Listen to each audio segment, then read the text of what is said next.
Hey everybody! Welcome back to my channel. Thanks so much for tuning in. If you're new here, welcome. I'm so glad you found me. If you've been here before, thanks so much for returning. I can't express how much I appreciate your love and support. I am so happy to be back. If you follow my channel, you know that I've been on a 3-month hiatus from posting videos. I'm super excited to be back, but I was gone because I was living in Georgia and I moved to New York, and that's over an 800-mile move. It's a lot. And then when I got to New York, I had to renovate an entire room to get my stream room up. You can see it in the background here, but it's not 100% done. Like, this area is done, but it's not 100% done. In about 2 weeks, I'll make a video, like one of those shorts, and I'll do like a little walkthrough of my room once it's 100% done. So if you're interested in that, you can see it in about 2 weeks. But I am so excited to be back up and running. You have no idea. I have so much cool stuff planned. I have 6 videos fully researched, ready to go, locked and loaded, and I didn't spend my time unwisely. Like, I have been thinking about this channel since the last time I posted a video. I just couldn't make videos, which is painful for me. But I have 6 videos ready to go. That means that I am definitely not missing a week of uploading for at least the next 6 weeks. I can't wait to continue making videos for you guys, and I really hope that you continue to come back and watch videos and hang out with me. You guys have no idea how much it means to me that you come back. My favorite part about doing this is interacting with you guys. I love when I see comments on my videos, even throughout the 3 months that I wasn't posting. I have comments on my videos. I can talk to you guys. I love the interaction. I love people that are supporters. I absolutely love it. I can't wait to see how you guys are going to react now that I'm going to be constantly uploading videos again. I'm so excited, and I hope that you guys come along for the ride and enjoy. This week's Mafia member is somebody that I've talked about a lot in my recent videos. I say recent, but like the recent ones that I uploaded, okay? Not like, oh yeah, I just uploaded it a week ago. I know, it's been a while. But I talked about this gangster a lot in all of my videos, so I definitely had to give him his own episode, and I was actually curious. I wanted to look into him because I've always known about his death scene. I've known who he is, but I didn't know anything that he did. His death pictures are probably one of the top Mafia hits as far as popularity goes. But honestly, I just know the picture. I didn't know anything about him. And the fact that he's as famous as he is, like, he has to be interesting. From the things that I mentioned about him on my Frank Costello video, he doesn't really seem like a good guy. But I just want to know if that's the case. Okay, I know he sounds like a bad guy, but I want to know if he is a bad guy. It could just be a case of like a Mafia member doing what Mafia members do. Or it could be a case of just being a piece of crap and having bad ideals and just sucking. So let's find out together which one it is.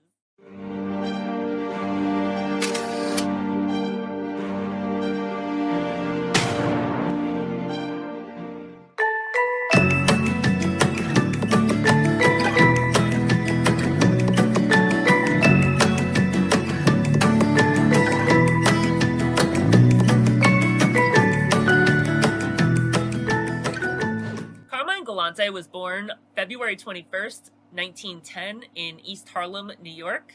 East Harlem used to be Little Italy. It has since been moved to downtown Manhattan, but way back in the day, East Harlem used to be Little Italy. Little Italy was a lot bigger than it is now. He was born in a tenement building in East Harlem, which means his mom didn't go to a hospital. She just like plopped him out on the living room floor. Carmine was one of 5 children that his parents, Vincenzo, James Galante, and Vincenza Russo, had together, which, let me say, I absolutely love Vincenzo and Vincenza, okay? I love those like cutesy-wootsy names that like they definitely didn't intend to do that, you know? They weren't named that so that they could match their spouse, but they just so happened, Vincenzo and Vincenza just so happened to get together, and I think that's cute. Vincenzo and Vincenza immigrated to America from Castellamare del Golfo, Sicily in 1906. On Carmine's birth certificate, Vincenzo was listed as a laborer at the age of 28. He's listed on other FBI documents as a fisherman, so I think that he was a fisherman in Italy and then he came to America and began working as a laborer. Vincenza was listed at 25 years old when he was born, and she does not have an occupation listed, so she was a homemaker. They had one child before him, which was Angelina, and they had 3 children after him, so Peter, Samuel, and Josephine are all younger than him. Angelina Galante was born on December 3rd, 1907. Josephine Galante was born August 14th, 1926. And to be 100% honest, Peter and Samuel Galante are absolutely impossible to find any information on. Apparently, the co-founder and COO of LinkedIn shares the same name. It's obviously not the same guy, but he has the same name. So LinkedIn dude lives in Japan, but when you Google the name, that's really all that comes up. I can't find anything. Like, I find one mention of Samuel. I don't find one mention of Peter Galante. I only see Samuel mentioned once. That's it. Never again. And even that is such a small little thing. So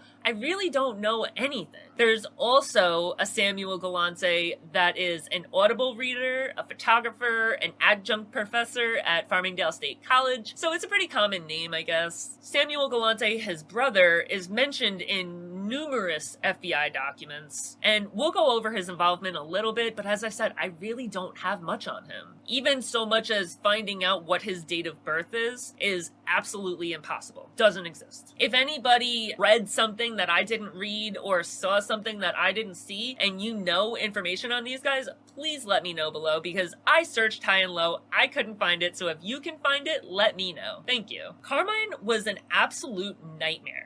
From the time he was born, this kid was a nightmare. As a kid, he went to public school 79 and public school 120. He went to these schools until he was 14 years old, at which time he was kicked out of public school and he was put into reform school as an incorrigible defendant. Can you imagine being called a defendant at 14 years old? Like, what do you think is gonna happen when you label a 14-year-old a defendant? Like, do you think maybe you had a hand in what went on to happen? I think so. At this time, he created a street gang in his neighborhood and he started getting involved in mafia affairs. So he was one of those kids, like, if you ever saw, like, Goodfellas, he was one of those kids that at a very young age, he was hanging around the wise guys, he was getting coffee, he was shining their shoes, he was going and getting the newspaper, just doing odd little jobs and hanging out around the mafia members. This usually served a few purposes. It was a show of respect that made members and, like, guys in the crew that, like, mattered, they were waited on hand and foot by these kids. It also helps if you ever want to be made in the future. So instead of you just popping up at 18, 19 years old as, like, a random person, you're a kid that grew up in the family. They know you from a young age. They don't have to really probe much into you. They know who you are. They know who your parents are. They know who your family is. And if you were to pop up at 18, 19 years old, it would be a lot more difficult to get into the life than somebody that just lived their entire life in it. Again, if you look at Goodfellas, like Henry Hill, he was in the family from, like, age 14, and when he got busted when he was, like, 16 years old, everybody in his little crew was there to, like, congratulate him for not snitching and everything. So it had its benefits even as a kid. You know, you're waiting on people hand and foot and everything, but at the end of the day, it's definitely beneficial to be hooked up with a mafia crew, even at a young age. So he goes on to reform school, and by the 7th grade, at 15 years old, he is fully done with school. He can't be bothered. He drops out altogether. He's done. By that age, he had also already formed a street gang in Little Italy. The gang was connected to the mafia. They're running alcohol during Prohibition era. They're making money. And they're a pretty successful little gang. Carmine was arrested in 1924 at 14 years old for stealing cheap, stupid little things that he definitely could have, like, bought. It doesn't really make sense why he stole it. Maybe he wanted, like, the thrill of stealing.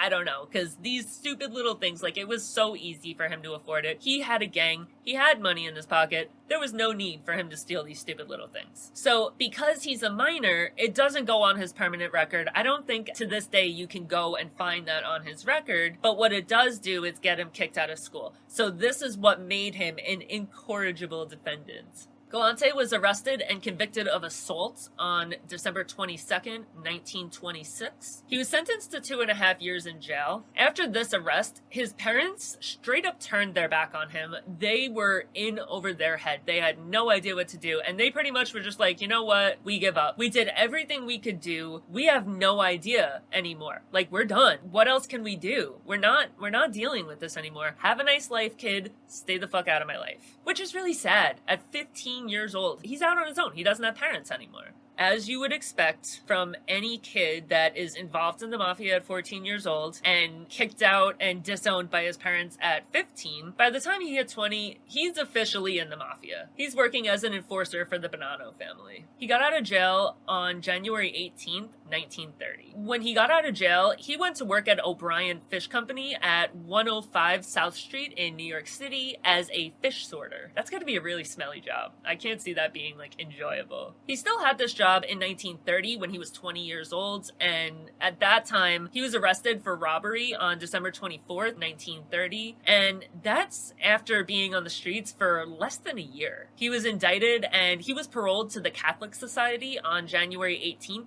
1930, so he didn't end up doing any jail time for it. I don't know what kind of pull you have to have at the church for the church to take responsibility for you. Like, he literally didn't go to jail so he could go to the church. Like, imagine the pull you have at church for somebody to say, like, okay, yeah, I'll make sure he doesn't kill anybody. I'm sure it was somebody in his crew that went and, like, reached out and made that happen, but Jesus. He continued working for the fish company until 1939 when he left to go start working at the Lubin Artificial Flower Company at 270 West Broadway in New York City. He had worked there briefly between 1923 and 1926, but it was kind of a side gig. He was working at the fish market, so he used the flower company as, like, a secondary job. If Carmine was working at an actual flower shop, it's pretty safe to assume that dude was connected to the Mafia. So maybe that's like a stereotype. Like, maybe the flower industry back then was like what the garbage industry and waste management is nowadays. Like, it's something that you say it and you know, like, okay, you're really in the Mafia, you know? Like, there's no such thing as a waste management person that's not involved some way in the Mafia. So maybe flower shops were that back then.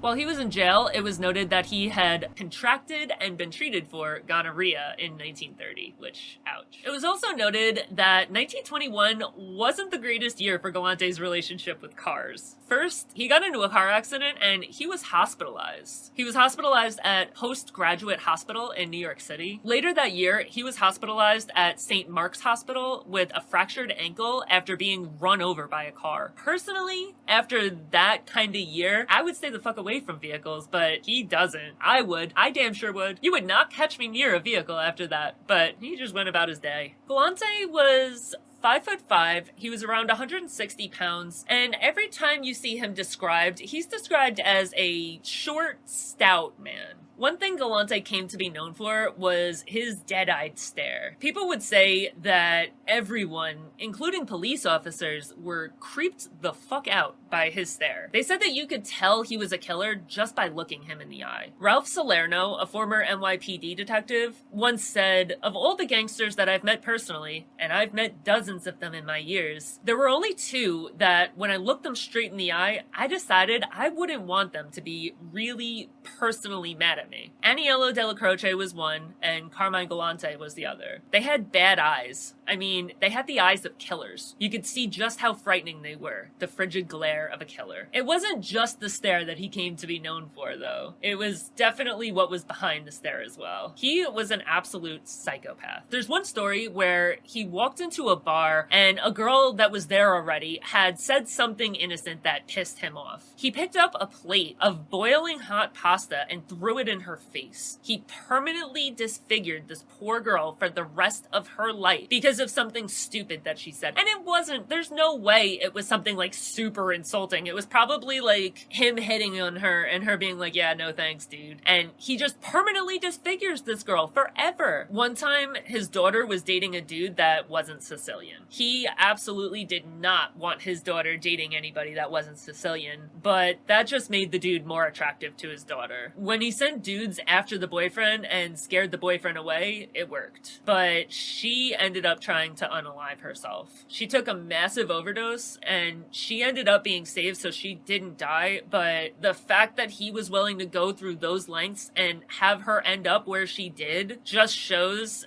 how much he doesn't care. In August of 1930, Galante was arrested for the murder of Walter D. Castilla, a police officer that Galante had killed when him and 3 other men ran up into a warehouse to rob the owner while he had all of his cash out of the safe. D. Castilla had been sent to watch over the owner, Martin Weinstein, and the shoe factory because Weinstein was making payroll, and that was a dangerous time. There was a lot of people that pulled robberies around that time, so the police would actually send somebody to the warehouse to kind of protect him when he handed out payroll. Weinstein and the officer sat in Weinstein's office on the 6th floor, making out individual envelopes. 4 dudes ran up in the office, and when D. Castilla went to reach for his gun, they shot him. He was sent by a sergeant to assist in payroll, so I'm assuming that he was in uniform, so you can't even say that they didn't know it was a cop. They definitely knew it was a cop. They just didn't care. Like, they killed this man and they did not care that it was a cop. D. Castilla took 2 bullets to the chest and 1 to the leg, and he ended up taking 3 of the 6 bullets that were shot. Honestly, the crazy thing is that this might have actually just been a hit. They entered the office, they killed D. Castilla, and they left, and they didn't touch the $7,500 in cash that was sitting on the desk. That doesn't really seem like a good robbery, does it? Everybody says it was a failed robbery, but you would think that if it was a robbery, they would have grabbed the cash on the way out. So I feel like it might have just been a hit. Because even if, like, oh shit, we have to kill somebody, you would still grab some cash. They didn't touch any. They just shot the man and left. Galante was arrested along with Michael Consolo and Angelo Presenzano. Presenzano and Galante remained close for the rest of Galante's life, and he was even the best man at Galante's wedding. Consolo ended up becoming Galante's bodyguard. So this was a pretty tight-knit group. Consolo died in April of 1968 after having been on the wrong side of the Bonanno Wars. So because this hit/robbery, because it happened in broad daylight, there was a lot of witnesses. But the police ended up not being able to gather enough evidence because he had already built up a reputation and everybody on the streets knew who he was. So even though there was multiple eyewitnesses to this murder, nobody was willing to testify, so they couldn't gather enough evidence to bring it to trial or charge him. He was never even indicted for this. Later that year, in December of 1930, he was arrested again after trying to kill yet another cop. This whole scenario, I can literally picture it in my head. Like, I can picture it as a movie. This has to have been made into a movie at some point because this scenario is exactly what you would expect to see in a major motion picture. So, let me set the scene for you. Galante and 2 other people are robbing a truck. This cop, Joseph Minahan, he comes up on them, and I don't even know if he saw what was happening or if he just stumbled upon this, but this guy's a cop, and he stumbles upon 3 men that are actively robbing a truck.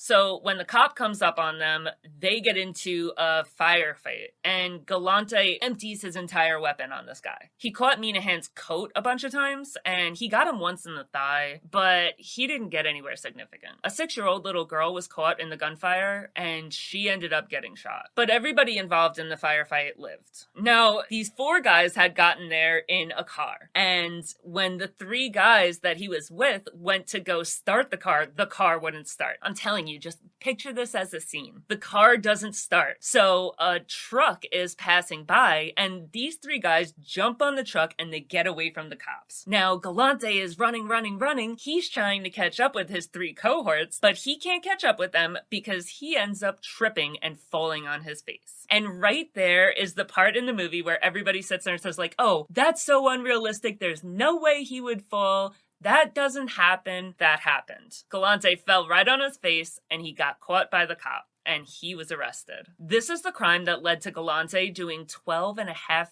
years in prison. That's a long prison sentence. He was officially arrested for this crime on January 23rd, 1931, and he was arrested for attempted robbery in the 1st degree. He was sentenced to 12 and a half years in state prison, 2 years, 3 months, and 22 days in Sing Sing.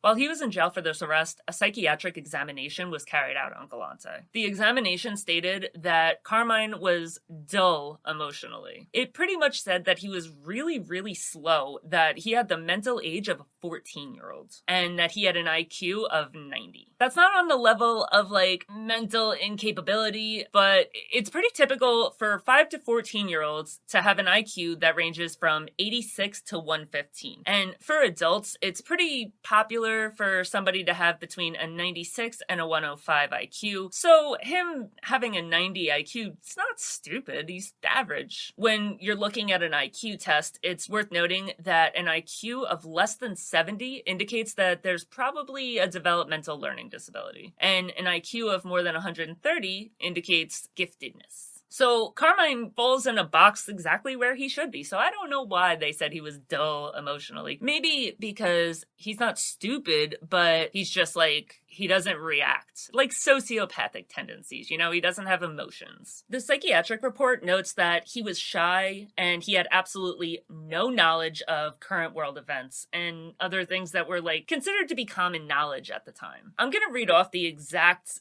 diagnosis because I think it's so interesting how it's worded. So I'm just going to read it off to you exactly. The doctor concluded that he was neuropathic, psychopathic personality, emotionally dull, and indifferent with a prognosis of being poor. I've never seen a doctor make a diagnosis of being poor. Like, he literally said like, hey, this dude's poor. Like, what? They literally just said like, oh well, he's poor and stupid. Like, what? What a time to be alive. Can you imagine being diagnosed by a doctor as being poor? So even though he's given a 12-and-a-half-year sentence, it looks like at first that the sentence is going to be suspended. And the only time that he was actually going to have to serve was the time that he was delinquent from Sing Sing. Pretty much what that means is like, okay, he got sentenced the first time to be at Sing Sing and they paroled him. And that's pretty much like a, well, we'll give you time off if you stay out of trouble. I've gotten a lot of those in my life. Like, oh, we'll give you this punishment. And if you stay out of trouble, we won't give you anything further. It's like, you know, your first strike kind of thing. But they didn't want to make him do 12-and-a-half years. So they put him in at Sing Sing and they said, hey, if you stay out of trouble, we won't enforce that 12-and-a-half-year sentence. It'll be like suspended. It's there. It's always a looming threat, but as long as you stay out of trouble, we won't make you do it. Well, obviously, he can't stay out of trouble. That's silly. He can't. No, you're joking. No, he doesn't stay out of trouble. So that's the sentence that he had been given the first time. So now that he pulled this crime off, now they're like, oh, hey, you didn't stay out of trouble. You shot a cop. So now they're saying like, okay, now you got to go finish the time that you were supposed to do the first time because we suspended that sentence saying as long as you don't get in trouble, then you got in trouble. So now you have to go live out the rest of that sentence. So now that he has to finish the time out at Sing Sing, the 12-and-a-half-year sentence is being suspended. So like originally his Sing Sing sentence was suspended. And then now they're saying, hey, you didn't stay out of trouble. You got to go finish the Sing Sing time. But this 12-and-a-half-year sentence will suspend that. So now he goes and he finishes up his time at Sing Sing. He does the entire amount that he was supposed to do originally, and he's out by October 3rd, 1932. He's brought back to jail July 30th, 1934 for operating a large illegal alcohol still at 71 Wanzer Avenue in Inwood, Long Island, New York. Which lines up because the Bonannos usually operate on Long Island, so it makes sense that he would be in Inwood. May 1st, 1939, he's paroled and back on the street, and at this point, he's done about 8 years of that 12-and-a-half-year sentence. It's actually pretty wild that he gets out on parole, because while he was in jail, he was given an additional 3 years in 1938 because he was involved in a stabbing that led to the death of Joseph Degayas. It looks like he wasn't really involved. He just knew who did it, he saw it, and he wouldn't rat. That alone, just knowing who did it and not giving them up, got him another 3 years in prison. But the only reason he was allowed to get out on parole is because the warden of Clifton State Prison wrote a nice little note that said that he didn't really have anything to do with the stabbing, he just wouldn't give the person up. I'm sure the family paid a very nice amount to that warden to write that letter, but it got written and he got out on parole, so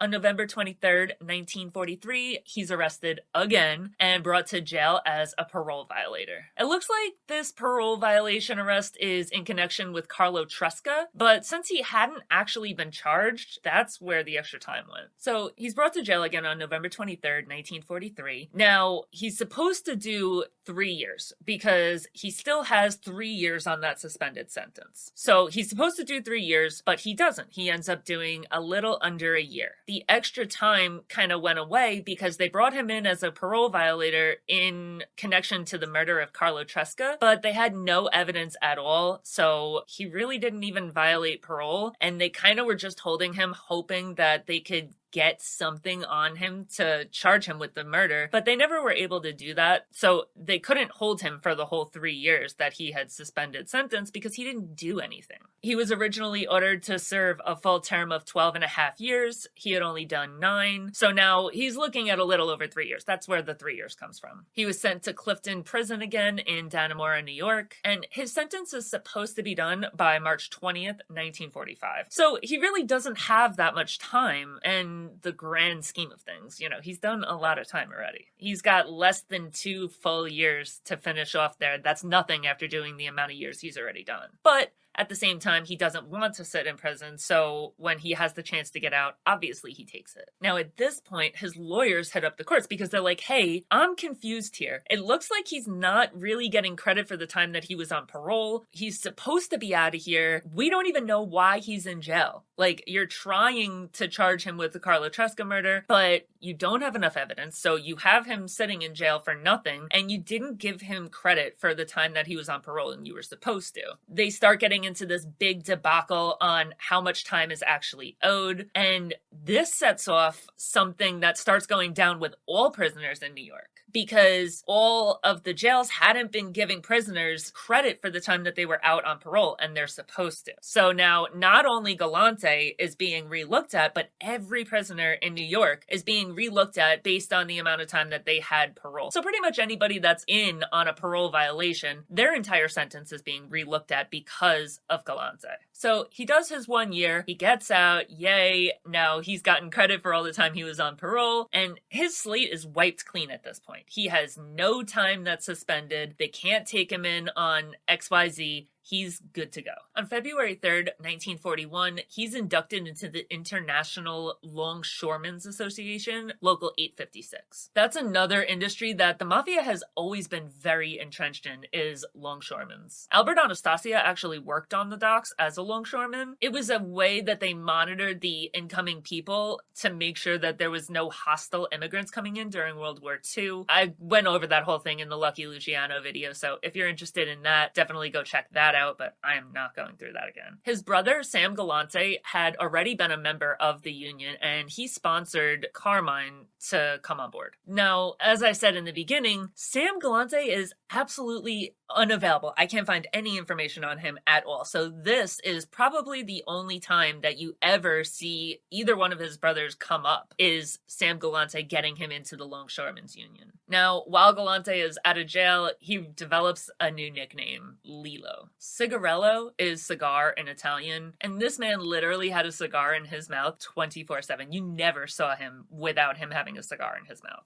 Because nobody ever saw him without a cigar in his mouth, people started calling him Lilo as like a shortened term of cigarello. And Lilo is actually like the term that Italians, it's like a slang term for cigar in Italian. So Lilo it is. This is his nickname, but he also goes by other aliases. He went by Carmine Galante with an O at the end. He went by Galante with an I at the end. He went by Joseph Russo at one point, and he goes by Charles Druno at one point. So he's just using different names. He, sometimes he doesn't want to be associated with what he's doing. So while he's working in the Longshoremen's Union, he has a Coast Guard pass, which is just absolute gold to the Mafia. It it makes smuggling anything in a lot easier. So when he's smuggling drugs in, when he's smuggling anything in, it's a lot easier when you have a Coast Guard pass. It's kind of like having a PBA card or like a military ID in any place other than where the military is. That's to say that if you live in a military town and you show your military ID, it doesn't mean anything. Cops are the absolute, by far, worst enemy of the military in military towns. But if you go somewhere that the military isn't, say, like I was in Georgia active duty, and then I came to New York and I showed my active duty card, and it was gold. Like, they couldn't touch me. I came into New York, I had a car that had expired plates, expired registration, expired inspection, everything was expired. I should have gotten arrested when I got pulled over in New York. Like, I literally drove to New York, and before I even had a chance to get to my house, I got pulled over. And I showed my active duty ID, and they're like, oh, you're active duty?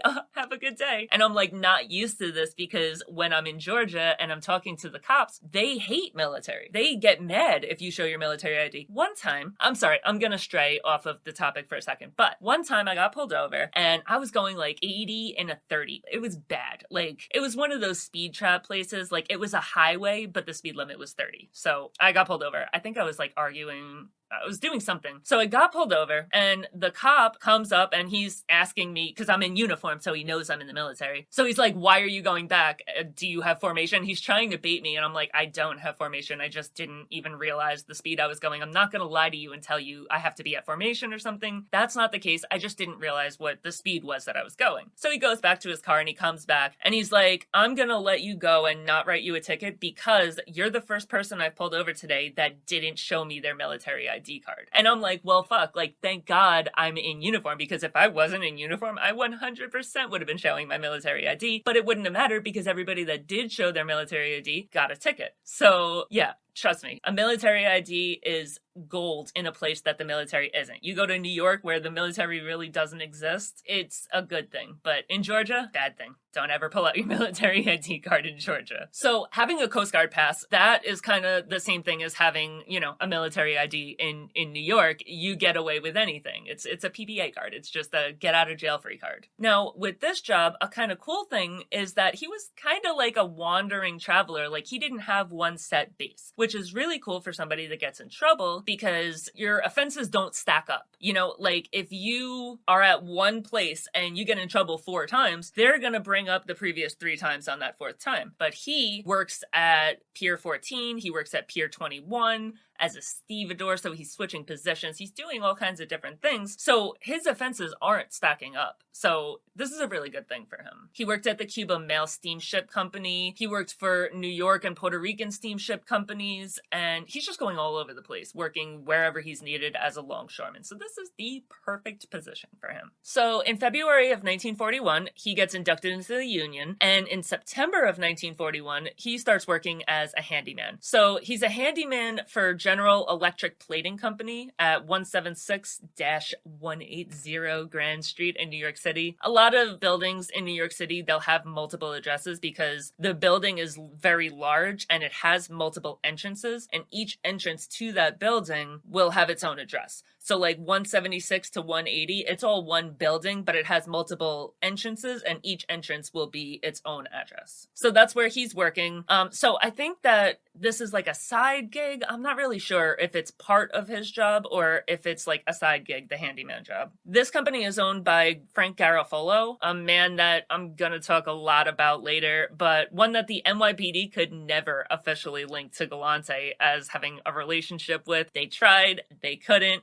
I'm going to talk about him later, but just know that the NYPD consistently tried to prove a relationship between the two, and they could not. This is about the time that he starts jumping around jobs a lot, because August 17th, 1942, he's working at Knickerbocker Trucking Company at 520 Broadway in, you guessed it, New York City. At this trucking company, he's working for Nate Metzeveski as a helper on the vehicles. In 1936, Genovese fled the country for Naples. I'm gonna go into that a little bit more later. If you watched the other videos, you can kind of skip this because I went over it in the other videos, but just know that this right here is the point that Genovese is no longer in the United States. Genovese is busy right now bankrolling the Prime Minister of Italy, Benito Mussolini. He invested millions upon millions millions of dollars into his government and did whatever he could to help Benito Mussolini. I don't know if you could tell by my tone, but I hate him. On January 11th, 1943, Carmine gets a call from Italy. Now, this call is Genovese ordering him to take care of a problem that Daddy Nazi is having. Mussolini is all pissy because there's this journalist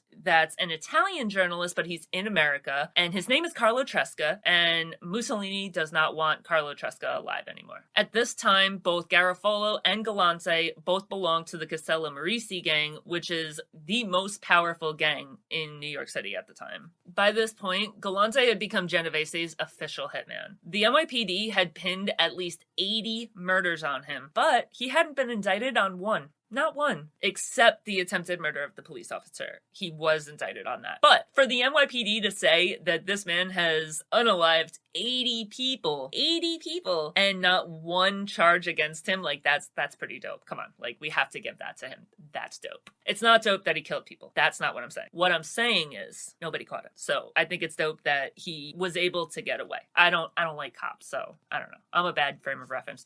I'm a bad influence. Carlo Tresca was born and raised in Italy. He was an editor for a socialist weekly called Il Germe in Abruzzo. His opinions, which were extremely radical, almost led to his imprisonment. To avoid going to jail for his political opinions, he emigrated to Philadelphia in 1904 because he was on the brink. They were about to throw him in jail. In Philadelphia, he was elected secretary of the Italian Socialist Federation of North America pretty quickly after he arrived in 1904. So he arrived in 1904 and he's elected into this position in 1904. He stayed in that position for the next 3 years, taking on additional roles as the editor of Il Proletario, the official newspaper of the Italian Socialist Federation. As time went on, his writing about political views kind of turned into rants. His writing became more and more extreme, and he soon started calling himself an anarchist. He left his position at Il Proletario in 1907 to publish his own newspaper, which he called La Plebe, which he transferred to Pittsburgh. In that newspaper, he talked about his ideas regarding like Italian miners and mill workers and the working class of Italy, and he did that all from Western Pennsylvania. 2 years later, Tresca became the editor of L'Avenir, which means the future. The L is like the when there's an A. L'Avenir. But the word is Avenir. He stayed with this publication until it was suppressed by the Espionage Act during World War I. So they were serious. The government did not want this coming out. They suppressed the newspaper. They literally said, no, freedom of speech is not a thing. The Espionage Act now exists, so you can no longer say that. He made a lot of career moves after that. Eventually, he became one of the most well-known figures in the Italian-American community for his anti-fascist writing and his strongly worded attacks against Mussolini. America began trying to deport him because he was just becoming a problem. And Mussolini started getting worried about his writing. He was starting to think that he was going to change Italian-American opinion on him and that he was going to hurt his reputation with the US banks. Because let's be real here, it doesn't matter what country you're leading, you want the United States to be on your side. The United States spends more on their military than the next 8 below it, and that makes them a very powerful country, especially during the times of World War I, World War II. So Mussolini did not want the United States as a straight up enemy yet. World War I. So he does eventually declare war on the United States, but right now in World War I, he wants to be friendly with the United States because he has money tied up here. The Italian ambassador started leaning on the American government to ban his newspaper, so America charged Tresca with publishing obscenities, pretty much saying you're distributing to the public something that is not fit for the public to see. Pretty much the reason that you can't go on live TV and say the F word. You can't go on NBC and say the F word. The same kind of thing, because the FCC would come after you. That's what they were charging him with. When he was sentenced and he was subject to deportation, the American public went wild. They were like, absolutely not. We live in America. What happened to freedom of speech? You are not allowed to do this. What happened to freedom of information? You are not about to deport this man because of a country that has shown open hostility towards us. Absolutely not. Absolutely not. So they start picketing. People took to the streets for Tresca. The uproar actually got so loud that the president, Calvin Coolidge, was kind of forced to commute his sentence, and he didn't end up getting deported because of the American public. When Coolidge overturned his sentence, the fascists got pissed. Like, they were happy when America said that they were going to deport him because they're like, yes, let us get our hands on him. Like, we're going to kill him. And when Coolidge turned around, he was like, all right, fine. We'll keep him. Now the fascists are pissed because they want to stifle him. They don't want this man spreading his ideas around the rest of the community. It's not a good thing for them. So now they're mad. So now this is the beginning of the end. This is where things start to go really bad between the fascists, which Italy is a fascist country at the time, and America. The fascists decide that they're going to assassinate Coolidge for reversal of his decision to deport this man. But their plans were thwarted when bombs that they had placed were discovered. So, like, they thought that they were sneaky, and Coolidge's men were like, are you kidding me? Like, don't play with me. They found the bombs, and he didn't die. I don't even know if it was a real, like, threat. Like, it was really easy for them to find these bombs. It was super simple. Like, that's the best you can do? Okay, we got you, bro. Now, the anti-fascists and the people that had picketed to get Tresca to stay in the United States, when they find out that there's a threat against Coolidge's life just because he overturned the deportation of Tresca, they start going crazy again. They start picketing, they start having public gatherings, and Tresca is credited as stopping the spread of Mussolini's ideology to Italian Americans, despite the public platform being taken away, because they took away his publication. So despite his publication being taken away, Tresca still was changing the entire opinion of all of the Italian American people. And this is all because as these people are gathering and they're picketing and they're having riots and everything, Tresca's showing up and he's talking at these events. It does matter. Because it seems like it shouldn't matter. You know, it's like, well, what do you care what citizens that used to be Italians but are no longer, they're in America, why do you care what their opinion is? It matters. It does matter. It matters because, first of all, they could go back to Italy at any time. Most of them aren't permanent residents of America. Second of all, if everybody from that country in this country hates that country, first of all, more people are going to start to leave that country because they have family that are still in that country. And second of all, it matters because American government is going to look at the people from that country. So if they're saying, oh, okay, we have X amount of Italian Americans here, and they hate the government from Italy, they're going to hate the government from Italy, and that's what Mussolini doesn't want. So it matters what the Italian American people think of the Italian government. Tresca went to a patriotic banquet, a party that was held by the War Savings Bond Committee of Americans of Italian extraction, and he made a speech there in front of hundreds of notable people. He announced that Generoso Pope was a fascist and that his aide, Frank Garofalo, was a gangster. I had already mentioned Frank Garofalo in this episode, so now here he comes up again where Tresca's saying, like, Garofalo is a gangster. Don't listen to him. He's not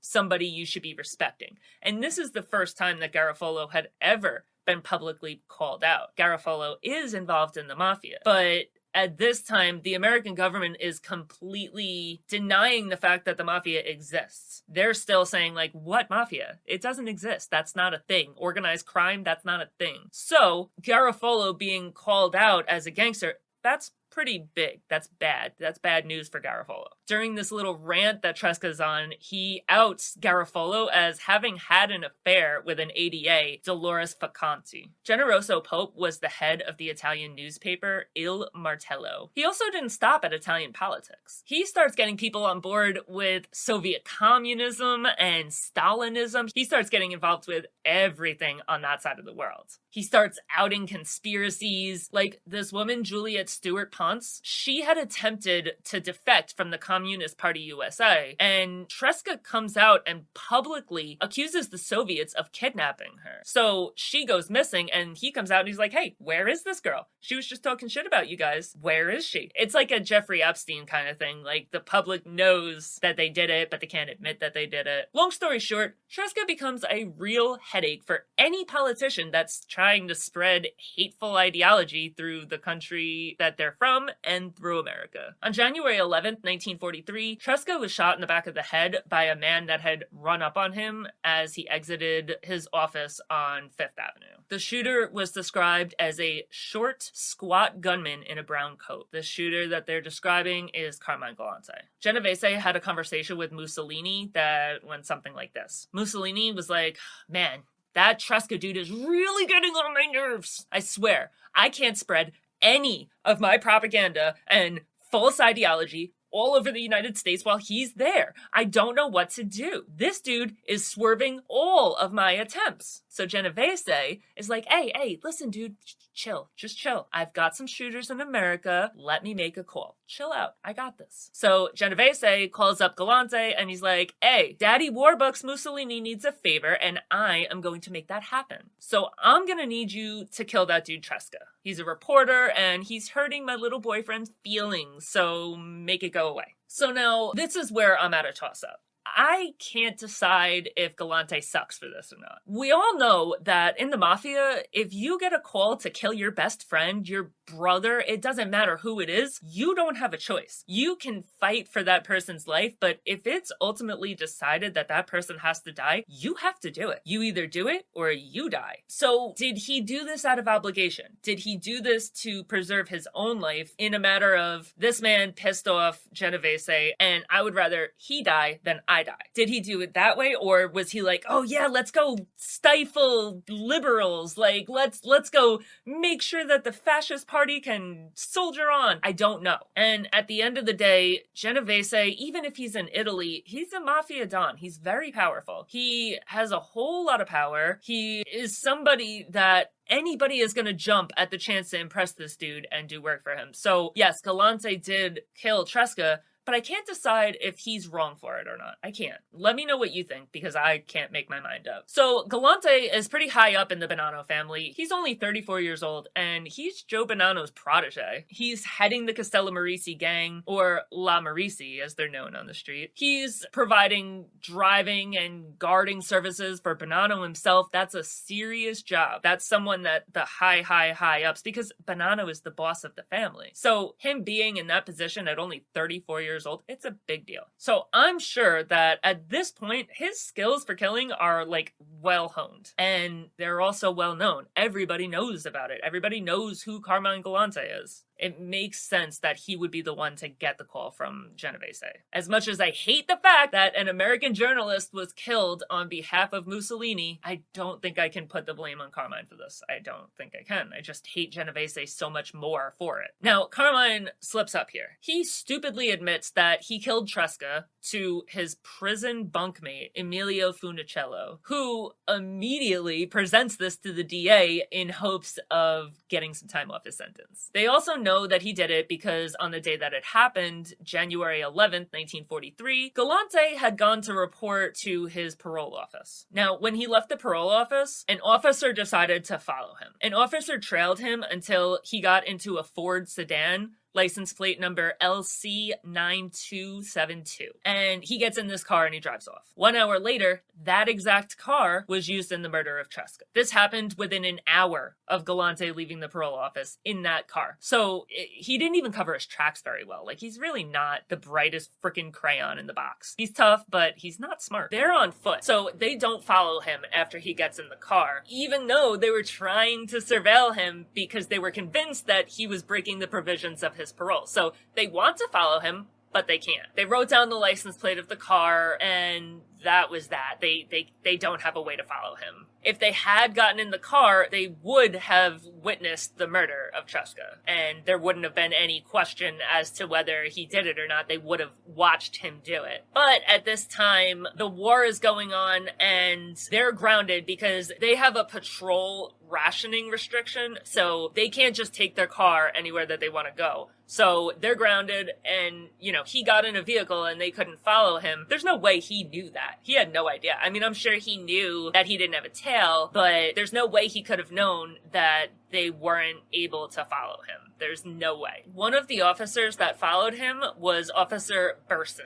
He's extremely loud, and he's adamant that Galante is the one that killed Tresca. He knows it. He literally just watched him get in that car, and he is doing everything in his power to pin this crime on him. He was fired from his job after a letter was sent to HQ from another parole officer in the building, and the other parole officer had killed himself a few days later, noting that he had been forced to do so by Burson in his suicide note. So this officer that literally watched it happen, he loses all credibility and he's fired because this dude decided to off himself and write in his suicide letter that it was because of him. So something completely different that had nothing to do with the crime got him fired, and that's how he got away with the crime. The car was later found abandoned 2 blocks from the scene of the murder. Now, this is actually their second attempt to kill Tresca. They had tried to mow him down with the car that they abandoned a few days earlier. They just hadn't been successful. Even though he straight up admitted to this crime, they never indicted him. Before the DA even got a chance to bring this to trial,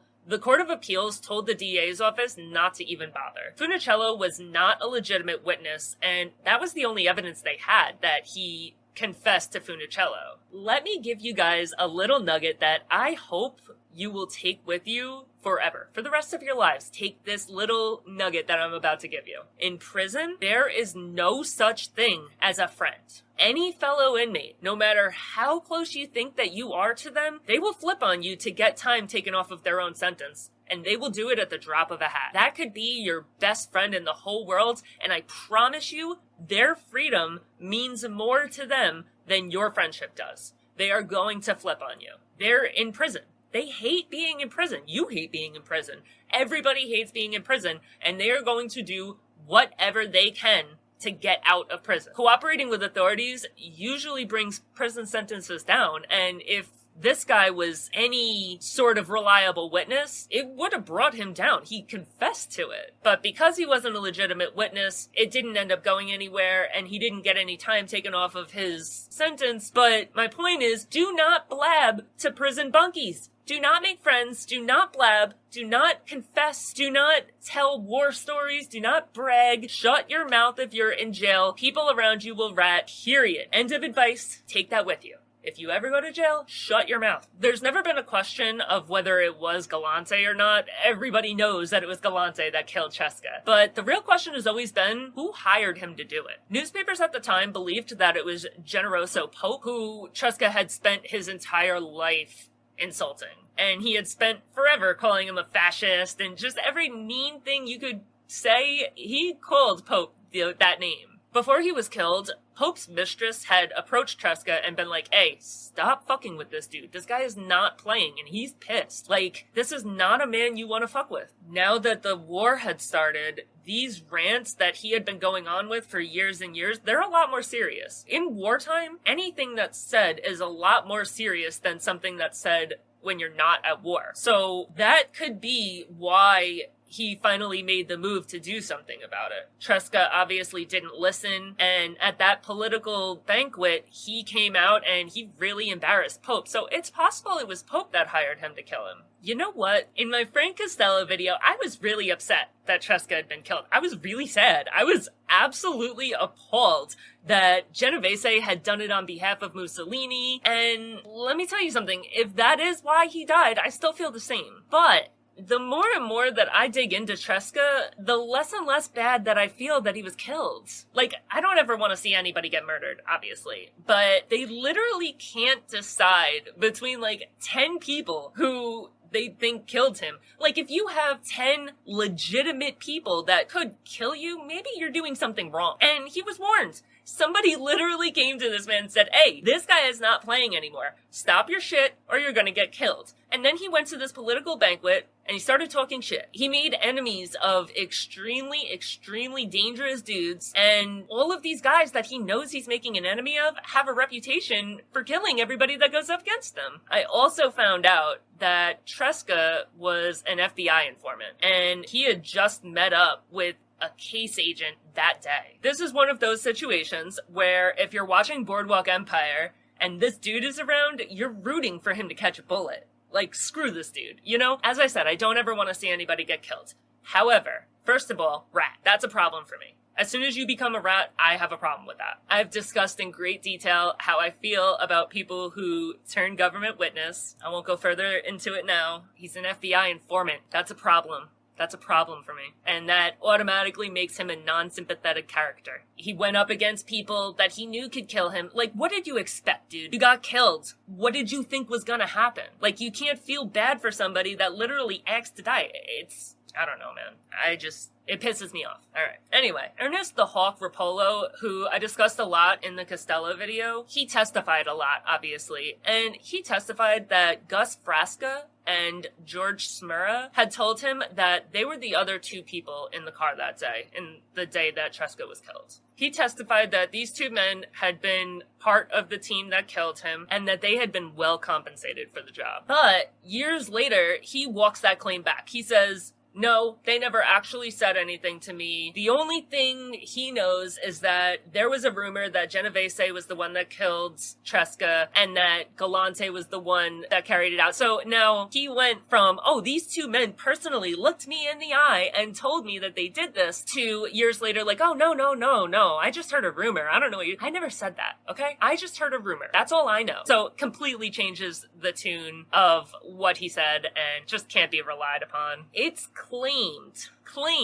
This is not saying that this is true. It is claimed that Luciano, while he was serving his 30 to 50 year sentence in prison for the compulsory prostitution, that he was offered a deal to help America win World War II, and that he told Thomas Dewey who killed Tresca. The claim says that Luciano offered to give the identities of everybody involved in that crime. According to this claim, he said that he would testify, he would do all that, if he would be granted parole immediately, so out of prison immediately, and be allowed to stay in the United States. In this claim, it said that Thomas Dewey rejected this offer, which is why it never came to fruition. Now, I've had people comment on my video saying that Luciano was a rat, that he testified, that he cooperated with the government. This is a claim. There is no proof that this happened. First of all, the FBI loves to make things up. You have no idea if that really happened. If you've ever watched a TV show, you know that the FBI makes up things. That they're not a reliable source. Don't put any stock into what they say. Also, it's convenient that Thomas Dewey rejected the offer. Meanwhile, like, if Luciano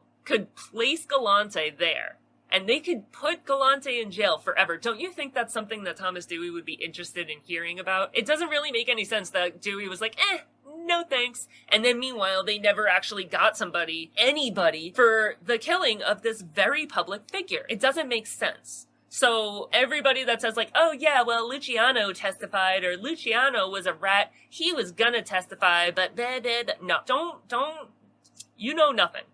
Even if he did tell them that. Have you ever seen Sons of Anarchy? Where, like, they say that they're gonna testify and then they end up killing the prosecutor?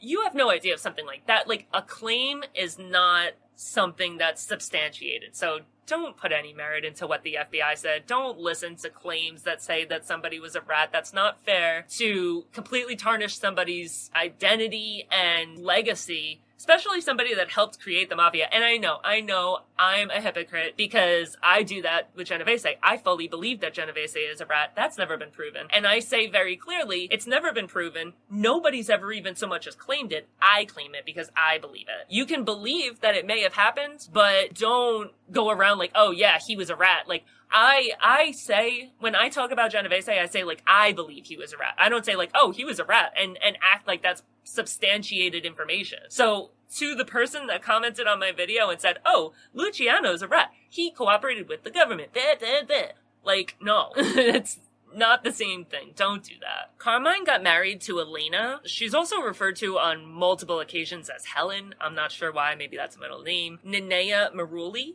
on February 10th, 1945. She was 28 years old and he was 35 years old. Together, they had 3 children: James Galante, Camille Galante, and Angela Galante. Elena lived at 247 South 3rd Street in Brooklyn, and Carmine lived at 592 Shepherd Avenue in Brooklyn.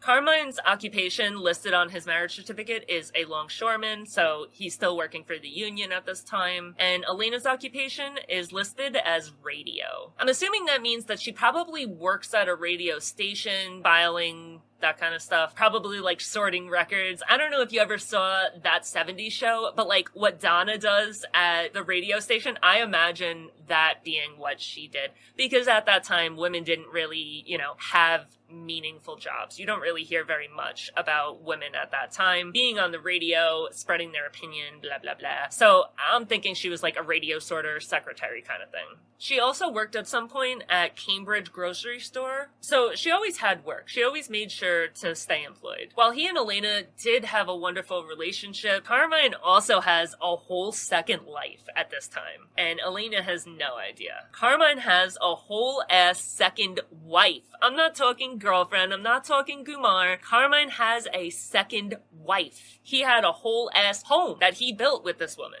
In 1949, he officially moves in with her. Her name is Antoinette Aquavella Galante. So they officially move in 1949 to 2330 Linwood Avenue in Whitesville, New Jersey. And they lived together until March of 1958. And even though they weren't legally married, obviously because Carmine already has a legal marriage to Elena, he can't be married to her. They lived together for so long that legally it was a common law marriage. Together, they had 2 children. So they had 2 daughters, Mary Lou and Nina Galante. So he has 3 children with his wife, and then he has 2 children with his second wife. This man's wild. Like, he doesn't do anything half-ass. Aquavilla was officially married to a friend of Galante's, Stephen Schwartz, pretty much for appearances. So she was physically actually legally married to Stephen Schwartz. She didn't have any kind of relationship with him, like, that wasn't a thing, but this is back in the time where having 2 children out of wedlock is a really, really, really bad look. I'm talking scarlet letter type shit. You cannot have 2 kids out of wedlock. So Galante set it up so that she would be married to his friend, and he wouldn't have to worry about the person because this is a really good friend of his. This guy knows better than to try to fuck with him, and Galante can physically go live with him. They can raise their family together, but at the same time, he would remain legally married to Elena. He and Elena / Helen, whatever, they had a pretty happy marriage, but eventually they must have had like a falling out or something, and then they eventually started to hate each other. They would have gotten a divorce, but this is back in the day, and Carmine is a devout Catholic, and it is 100% against the church to get a divorce. And divorce isn't as popular back then as it is now. So they hate each other to the point that they literally cannot live together. So Carmine goes and he leaves and he lives with this second wife, builds a whole ass home, but legally he has to stay married to Elena because he's a devout Catholic. He can go around and kill a lot of people. He can go around and have a second wife, have children out of wedlock. He can do all that, but divorce, that is the hard line he will not cross. Sources would regularly claim that he would shoot you dead in church during high mass. So his devotion to religion is kind of questionable. I don't really know what the real story is with being married. Maybe it's one of those like you can't testify against your husband kind of things. I don't really know. He was arrested on September 4th, 1947 at 5 Berkeley Place in New York City. The arrest was made after police witnessed Galante putting a dismantled still into a Cadillac on one occasion and putting copper sheeting, tubing, and all the other parts that are like necessary to build a still into a truck on another occasion. So like, obviously, he's putting together a still. Like, they're watching him slowly piece it together. I'm not really sure why, honestly, because Prohibition is from 1920 to 1931. So why is this man building a still in 1947? I have no idea, but he is. So maybe, I don't even know. I don't know. This time when he's arrested, he says that he's working for his brother who owns a grocery store in the neighborhood. He said that he was in the area looking for olive oil. Like, just ignore the copper piping and stuff. That's not real. I'm just looking for olive oil. He said that he only knew one of the people that he was arrested with. Pretty much, he's like, hey, I'm hanging out with this one guy, and this one guy met up with all those other guys, and I don't know those other guys. There was about 4 to 5 co-conspirators, and this is definitely to avoid getting that consorting with known criminals charge, so he says he doesn't know them, but obviously he knows them. So he's charged as a co-conspirator, and he's also charged for possession of the equipment in the manufacture of alcohol, which again, I don't understand. I don't know why he's manufacturing alcohol in 1947, but he is. With his history with stills, the Appalachian meeting was said to have multiple purposes. It happens like many years later, and I'll tell the full story of that, but the underlying reason that police believe that this meeting was taking place was that Garofalo was interested in operating the Canada Dry Bottling Company. A man named Barbera owned the company, and Galante was knowledgeable about making and operating alcohol stills, and together they could order a copious amount of sugar, say they're being used to make ginger ale and soft drinks, and divert that sugar to make alcohol instead. He was arrested on December 15th, 1950 for running a craps game at 235 West 18th Street in New York City. 51 people were at that game. Do you know what a big game 51 people is? Like, that's a big game, because these games aren't like legal. They're not at like a bar. They're in some like underground basement somewhere. So nabbing 51 people, that's a lot of people for an underground illegal game. That's crazy. That was probably a freaking good time. During this time, he's also under investigation for his connection with the murder of Dominic Idone. That might be wrong. I might be pronouncing that wrong. A fellow mobster who was killed on the street after being called at home. Nobody knows why he died, but the police were convinced that Galante did it. He was never indicted for that one, but they know that he did it. So, like, pretty much Galante called this man, was like, hey, brother, like, come chill. And, like, the guy left to go meet Galante, and then he died, and he's like, I didn't kill him. No, not me. Like, yes, you did. In 1953, Galante headed to Canada to manage the Bonanno family's drug import-export business from Canada. The drug business that he creates here is gonna come to be known as the French Connection. He worked with the Catroni family to import huge amounts of heroin from France into Canada by boat, where the imported goods were like less regulated, they were less monitored. Any imported goods, they just weren't as heavily scrutinized. From Canada, he would cut the heroin and he would get it ready to be sold, and then he would ship it to the United States to be distributed. He was selling upwards of 50 kilos per month to America from Cuba and Montreal, and he would send it to New York, Chicago, Dallas. It was a big operation. Now, the French Connection gets all set up, and he is making massive amounts of money. Massive amounts of money. But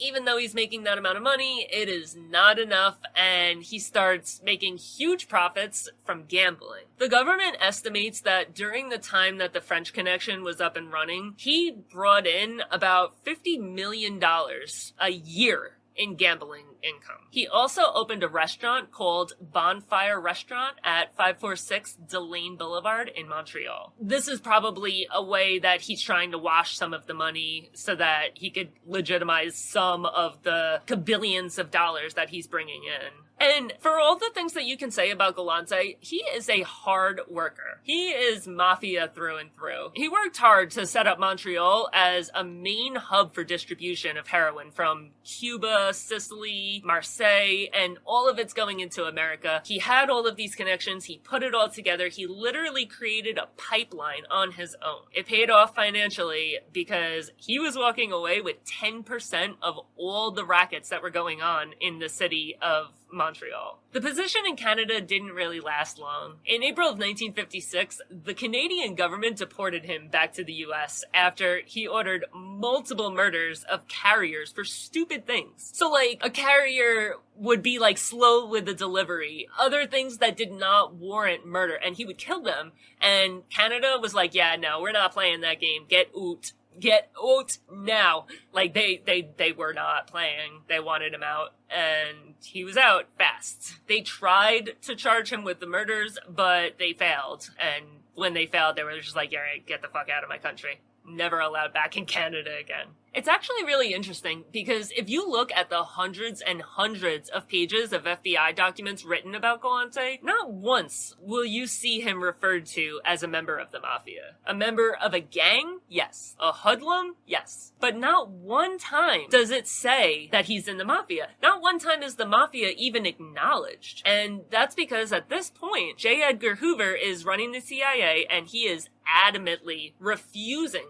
to acknowledge the existence of the Mafia, the existence of any kind of organized crime, and this is just a foreign concept that he absolutely refuses to acknowledge whatsoever. Galante also owned a company called Latimer Shipping Company, and it's an import-export company that Galante used as a cover to ship drugs back and forth to America and Canada and France and Sicily. So he sets up this import-export company and figures out a way to smuggle the drugs back and forth. Galante was arrested in New York in 1956 for a speeding violation. He was arrested for a speeding violation. At the time, he was listed as working at the Rosina Costume Company at 1515 70th Street in Brooklyn, and he was also listed as a partner in the Bonfire Restaurant at 5460 DeCarry Boulevard in Montreal with 2 other partners. It's not really a surprise that he was arrested for speeding. His license had been suspended on June 20th, 1956 for having 11 traffic summonses between May 1952 and December 1955. His license was currently suspended, which is why he was arrested for the speeding violation, not just like given a ticket, because if you get pulled over while your license is suspended for doing anything, like literally you could forget to put your blinker on, you get pulled over, you immediately get arrested because you're operating a vehicle with a suspended driver's license. He was charged with speeding, driving as an unlicensed operator, and unauthorized use of another person's license. So pretty much he produced a fake ID when the cop pulled him over. He produced the license of Joseph D. Palermo, and D. Palermo is Galante's BFF, so that's why he had his license. When he went to trial, he was represented by the former mayor of the town, and he was only given 30 days in jail and a $150 fine. See, I say only, but I have been involved in many arrests that are from driving with a suspended license, and I've never once seen somebody get jail time for it. So as much as it's like, oh yeah, he only got 30 days, I have never seen somebody get a day in jail. I've seen people get arrested, bailed out, and then you have to pay some kind of fine at court. Like, for you to do time in jail for driving with a suspended license, like, that's a lot. It's a lot. After this arrest, he's placed under surveillance. He tried to bribe them to not arrest him. So, like, when these cops pulled him over, obviously, he's like, yo, I'll give you $100,000. Like, do not arrest me, please. I will give you whatever you want. Do not arrest me. This little situation opens up, like, a whole can of worms. Because, like, okay, so he offers these 2 cops money to not arrest him. They say, nah, screw you. They arrest him, and they also say, like, hey, he tried to bribe us. Trying to bribe an officer is a crime in and of itself. Now, when they denied this bribe, they say, no, we don't want that. This other cop comes through. Captain Gleesman comes through, and he tries to bribe the 2 cops to just, like, let him go and pretend it never happened, that they never arrested him. He comes through, and he offers each of the cops $1,000 to just pretend that they never even saw Galante. Somehow, a sergeant gets involved in this, so, like, these 2 cops that arrested him are, like, you know, straight and narrow assholes. You know, like, those cops. They're those cops. So it's oh, I'm not gonna be bribed. Like, what a bitch, you know? My priorities might be wrong. I don't care. So these 2 guys are now getting accosted by Galante. They say no, they still arrest him. This captain comes up, offers them money. They say no, they have him arrested. Now the sergeant gets involved. He offers even more money, and these 2 cops are still assholes, and they report the sergeant as well. So now Captain Gleesman and Sergeant Policastro are both suspended over this. And the police chief, Fred Roos, is under subpoena to testify about this. But he turns out to be too ill to testify. Now, to be fair, all parties involved in this are all exonerated. But it's funny to think about, like, the huge chain of events that Galante is just setting off all the time. Like, he sets off this situation where all of the prisoners in New York are having their time reassessed. He sets off this chain of events that, like, captains and sergeants are getting suspended, and, you know, like, he's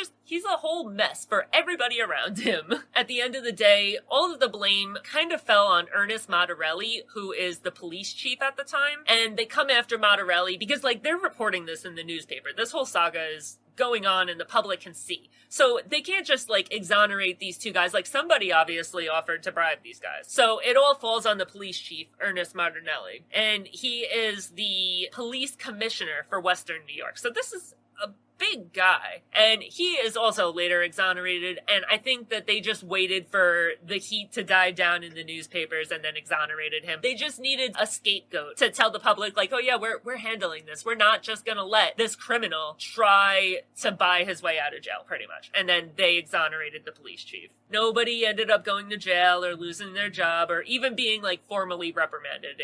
Everybody walked away just fine. So now that whole situation, it sparks an investigation into him. The investigation is all centered around his involvement with Abco Vending Company. Abco Vending Company is a vending company in West New York, New Jersey, and it's a company that Galante owns. And at this company, this is where he establishes the relationship with the cops that, you know, people are going and trying to bribe other cops. This is where the relationships are established. And through this company, it's also a gambling syndicate. It's a front for a gambling syndicate, and it's literally going from America to Montreal, so it's everywhere, and that's what the investigation is centered around. I know I've talked about this topic on a few different occasions on this channel, so if you watch all my videos, I'm sorry that sometimes I continue to repeat the same thing over and over and over again, but I just went through and I searched pretty hard, and I could not find the video that I delved really deep into this, so I think I'm just gonna go back through the entire thing because I looked hard, but I can't find it. I know I did it, but I can't find it, so I'm just gonna go back through it. On November 14th, 1957, the Appalachian meeting was called. Leading up to the Appalachian meeting, everything that happened there, I've gone over it so many times, so I'm just gonna give you the Cliff Notes version. Lucky Luciano created the American Mafia, and that's the Mafia that we know today. He created 5 families, he created the structure of the family, the ability to be made, so on and so forth. It was Maranzano's idea, but Lucky Luciano actually instated it and, you know, made it a thing. He was arrested. He was sentenced to 30 to 50 years for compulsory prostitution, and he helps the United States win World War II. After he helps the United States win World War II, his sentence is commuted. He's let out of jail, but he's deported. He's not allowed to be in America whatsoever. At this time, Genovese is his underboss. Genovese had to flee America because he's running away from a murder charge. He ends up in Italy, and in Italy, he puts the full power of his financial empire, which is about $81 million in today's money, behind Mussolini until the day he's voted out of office. So, like, literally, from point A to point B to point C, he is behind Mussolini until Mussolini is no longer a politician. Because Luciano and Genovese were both from Italy and both unable to run the family, Frank Costello steps up and he takes over as boss of the family. Genovese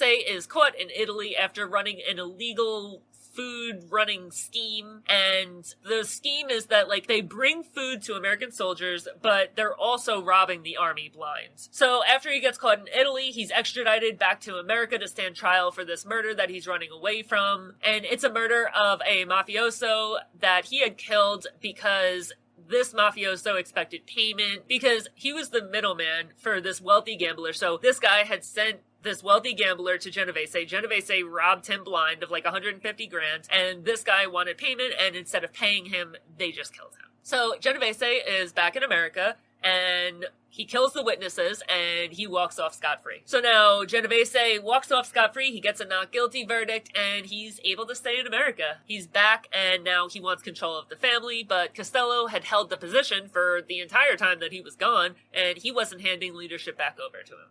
I say handing it back over. Genovese had never actually had the power of the boss of the family because he was gone when Luciano went to jail. So it's not handing power back over, but in essence, he should have had that position because he was the underboss when Luciano got deported. So he wants the position as the boss of the family. Genovese teamed up with Carlo Gambino so that both of them could gain control of their respective families. Genovese convinced Gambino that he would help him get control of his family, the Gambino family, if Gambino backed Genovese in his bid to take control of his family. Genovese made a move, and he had Vincent Gigante kill Frank Costello. Gigante is a terrible shot, and he barely clipped his head, but Costello got scared, and he stepped down, and he gave control of the family to Genovese. Genovese still had to hold up his end of the deal, though, so a few months later, a bunch of dudes run up on Albert Anastasia, the leader of his family, and they take him out in a barbershop where he was sitting and having a haircut. In order to confirm Gambino as the new boss of the family, Genovese called the Appalachian meeting to order. He ordered every mafioso in any form of power to attend this Appalachian meeting. A lot of the bosses protested this. They did not want to come because they had recently had a meeting. It was pretty recent that they had just had a gathering, so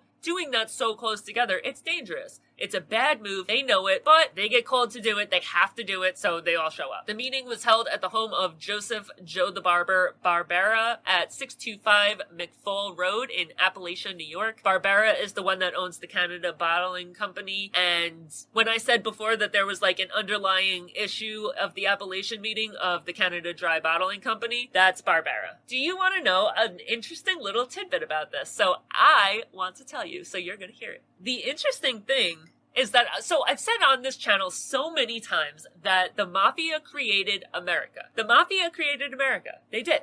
They created New York, they created Las Vegas, they created Chicago, they created America. So, an interesting fact is that Joe the Barber, obviously he's holding Mafia summits at his house. Obviously, he's a member of the Mafia. Joe the Barber is also the person that created Canada Dry Bottling. So, like, Canada Dry, the ginger ale type drink that is now owned by Pepsi and you can find on any shelf of any supermarket, anything, that was created by the Mafia. Mafia dudes created the fucking world, I'm telling you. I'm telling you. So, according to reports, cops got really suspicious when they started seeing all these nice caddies driving up, and this is like a small town, and all of a sudden, like, hundreds of thousands of freaking people are just, like, descending, and all these expensive cars, and, you know, they get their little, like, flares go up. They're like, what the hell is going on here? Barbera had recently told them that he didn't want to do this. He didn't want to hold this summit because he had recently been having trouble controlling the local police. But Genovese insists, and he continues planning it. And if you watch my Frank Costello video, you know that I'm completely convinced that Genovese was a rat. I fully believe that Genovese was a rat. I fully believe that Genovese set this meeting up in order to give police a huge score and allow them to arrest the most powerful mafia figures in America. I fully believe that. You cannot convince me otherwise. Something that isn't so widely reported, though, is that the FBN, which is the Federal Bureau of Narcotics, had actually bugged some lines, and they discovered that the Appalachian meeting was about to happen through these bugged lines. If the FBN had knowledge of this meeting, I promise you the FBI did as well. There's no way this all went down because some cops got suspicious of some caddies. I never believed that from day one. So I just found out that they had actually found out that this meeting was taking place through the wiretaps. So it makes a lot more sense than like, oh, there's some caddies, let's figure this out. Like, I never thought that that was the case, but it's because it was bugged. The police raided this meeting, and over 60 mafiosi were arrested and indicted. Considering there was over 100 powerful mafiosi in attendance, that really isn't that bad. 40 of them were able to get away. Galante was one of those 40. He was later arrested for being there, but he didn't get caught there. He did get away, which, go Galante. Police speculated that he went to Miami, Havana, Cuba, or to Italy to hide out after everybody else had been arrested in the Appalachian setup, so he just disappeared. Galante was nowhere to be found. So now that all these bosses are arrested, they're charged, and 20 of them are charged with conspiring to obstruct justice by lying about the nature of this underworld meeting. So pretty much saying like, oh, you lied to me. You lied, so I'm gonna arrest you. Like, I hate cops. These 20 guys are found guilty in January of 1959. They are each fined $10,000, and they're each given prison sentences of 3 to 5 years. Every single one of them had their conviction overturned on appeal, but they were all found guilty when they were initially sentenced. One thing that this meeting did do, though, was that it did reconfirm the presence of a global criminal conspiracy to the American public, because the mafia in the public's eye back then was like what we think of now as like the cabal. Like, it was never acknowledged, and everybody knew that it was a thing, but the government absolutely refused to acknowledge it as a thing. So when the Appalachian meeting happened and all these media outlets are like, oh my god, all of these guys are arrested, it's like, oh shit, there really is organized crime in America. Like, these men really did band together and make a business out of crime. That's crazy. Nothing like that had been done before. I mean, I'm sure it had been done before, but it had never been legally established. It was like literally just like a scary bedtime story, like complete myth. If you watch my Carlos Marcello video, you know that the reason that he did this was to try to deter law enforcement from nailing these guys, because they had lewd photos of J. Edgar Hoover, the director of the FBI at the time. And J. Edgar Hoover continued to come out and say, like, no, there's no such thing as a mafia. There's no such thing as organized crime. It's a bedtime story. Don't worry about it. He continued to do that because the mafia had like these lewd photos from a time that he had a hotel room, and they got these photos and they made him pretty much continue to deny the existence of a mafia. Right before the Appalachian meeting was called, Joseph Bonanno had gone to Palermo. Bonanno, along with his consigliere, Galante, Frank Garofalo, Giovanni Bonventre, and a few other representatives from Detroit, Buffalo, Montreal, they all went together. They went for the Grand Hotel Air des Palmes Mafia meeting. This meeting, which is now also known as the 1957 Palermo Mafia Summit, was to discuss international illegal heroin trade and pretty much solidify the French connection. The Americans asked the Sicilians to take over the import and distribution of heroin in the United States, and the Sicilians jumped all over it. They were like, hell yes! Yes, I will do that for you. The US market for heroin was booming.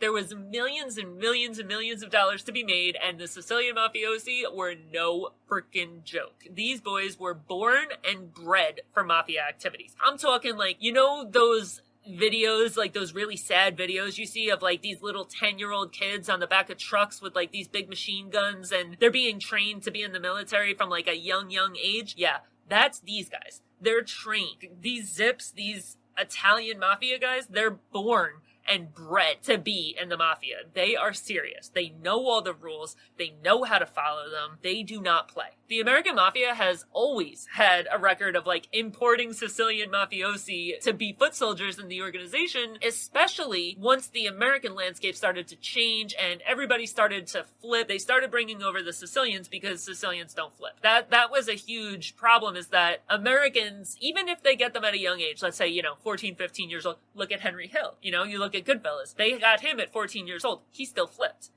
But these Italians, they're taught from a young age, omerta, omerta, omerta, omerta. Don't ever snitch. So they trust these Italians a lot more than any new recruit that they get from America. So they start bringing people over from Sicily. Now, obviously, they can't bring that many people over because Sicily needs a mafia, but the more that they can bring over, the better. Between all the people that attended the summit, Americans and Italians alike, only one person ever flipped. One person out of all those people. Tommaso Buscetta, a Sicilian mafioso who turned pentito, denied that there was ever a summit. Even though he acknowledges that Bonanno went to Sicily, and he acknowledges that he received a lot of visitors, he was always pretty adamant that there was never any mafia activity happening. I talked a lot about what led up to the Pentini or mafia turncoats, as Buscetta was, in my Frank Cali video. So if you're interested in that, go take a look at my Frank Cali video. It's one of my older videos, but I go through why the group emerged in the wake of the Second Mafia War in Italy, because the Corleonesi, they became a force. And it led to thousands of murders. Like, thousands of people were killed by the Corleonesi. Every member of the mafia had lost someone substantial. They had lost substantial numbers of people. So, like, every person in the mafia had lost their father, their brother, their cousin, like somebody really close to them. And most of them had lost, like, 6 people. Like, everybody lost people because of the large amount of people that were killed from the Corleonesis. Eventually, after the Corleonesi just would not stop and they kept going and going and going and going, the Pentini, they band together to help the government end the war. When the Capo dei Tutti Capi, Salvatore Riina, was sentenced to 2 consecutive life sentences, he just decided to have a few judges murdered. No big deal. This absolutely outraged the public, and it began a period of time that the Italian public was fully against the Mafia, which was a huge change because the public had always been behind the Mafia. Like, the Mafia was something that was revered in Italy. So the fact that the public turned against them was a pretty big blow to the Mafia in Italy. So now the Italian public is outraged. They're holding picket signs. The judges that were killed, they had people walking around with signs that said, "You did not kill them. Their ideas walk on our legs." And they're writing that about Salvatore Lima and Giovanni Falcone and Borsellino, all the anti-mafia judges that had worked together to have a hand in Riina's sentencing.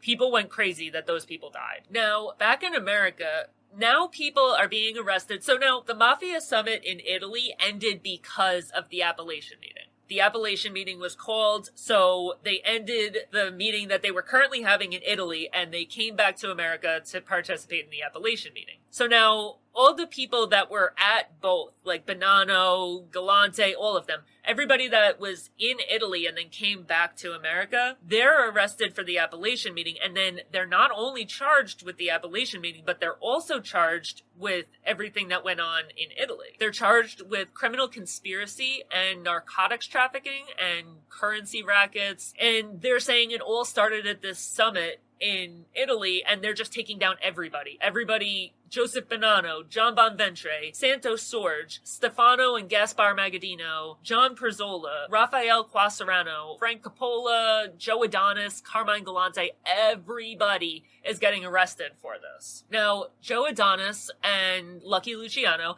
they had already been permanent residents in Italy because they both were deported from America. Joe Adonis had gone willingly, and Luciano, not so much. But a few of these guys didn't even live in Italy. Like, the guys that are being charged, they're being charged in Italy. So, like, Italy is filing charges against, like, Joe Bonanno. Joe Bonanno is currently in America being charged for the Appalachian meeting, but in Italy, they're putting charges out against him as well. Charges over there are eventually dropped due to lack of evidence, but I think that they just officially put the charges out against them because the public was so upset. Galante rounded up a shit ton of guys from Castellammare del Golfo, and he brought them home with him from the Palermo meeting. And he pretty much brings them and incorporates them into his family. He brings them to be bodyguards. He brings them to carry out hits. He brings them to distribute the drugs. He pretty much brings an entire gang of Sicilian mafia members to the States to do the work that he doesn't want to do. So as more and more and more of them came with him, they got their own term. They started being called Zips. On January 10th, 1958, the New York Times put out an article that included testimony from John T. Cusack, the district supervisor of the Federal Bureau of Narcotics, or the FBN. Cusack states in the article that Galante was the one that killed Tresca, and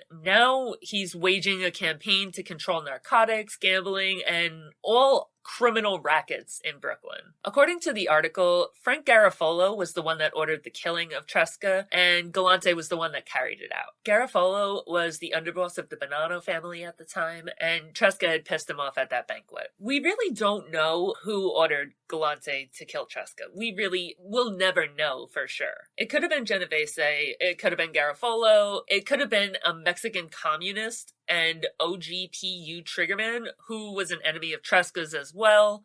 Tresca had outed him as having killed his wife and a man named Leon Trotsky. It could have been another publisher, Generoso Pope. He was the second man that Tresca had insulted at the banquet. Honestly, at this point, I don't think it even matters who ordered it. Somebody ordered it. The man died. Galante was the one that carried it out. I believe it was Vito Genovese. I fully believe that it was Genovese on behalf of Mussolini. But if you die and they can't even decide who killed you because you have so many enemies, maybe you had it coming. Just a personal opinion. Maybe it was meant to be. I don't know.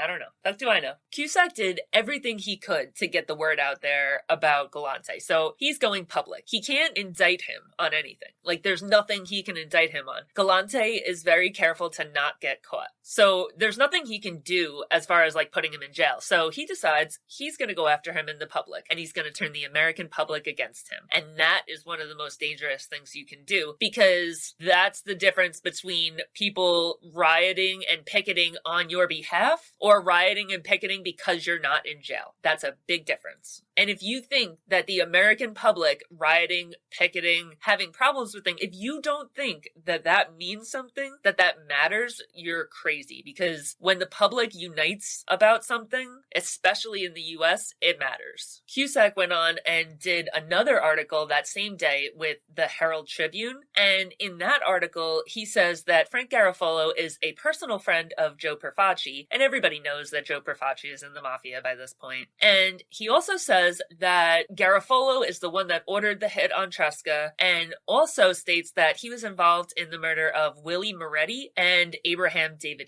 Willie Moretti was Frank Costello's cousin and underboss of the Genovese family. Genovese had him killed as a mercy killing because he had syphilis, which had deteriorated his mental state, and he was like kind of going crazy. Genovese is the boss of the family at this time, and Costello is in and out of jail for not testifying at the Kefauver trials. Abraham Davidian was a California drug dealer who was killed in 1949 in his mother's home while he was sleeping on a couch. He was under constant police guard at night, given the fact that he was currently testifying against the LA Mafia. But they decided that they only wanted to watch him at night. So, like, they have heavy guard on him. He can't go pee without a guard at night. But during the day, they just leave him to his own devices. So, what do you think happened? They came during the day. The shooter walked right in. Like, the door wasn't even locked. It was just easy. Davidian was caught with about $92,000 in heroin after a high-speed car chase, and he decided to testify against his dealer, Joe Sica, to avoid a life sentence. So now the Mafia is after him to make him not testify. So when they killed him, nobody testified against Joe Sica, and he got away. By the time the article actually came out, Galante was already in hiding, so it really didn't have an effect on him. What the article did serve to do, though, was it made Galante a star.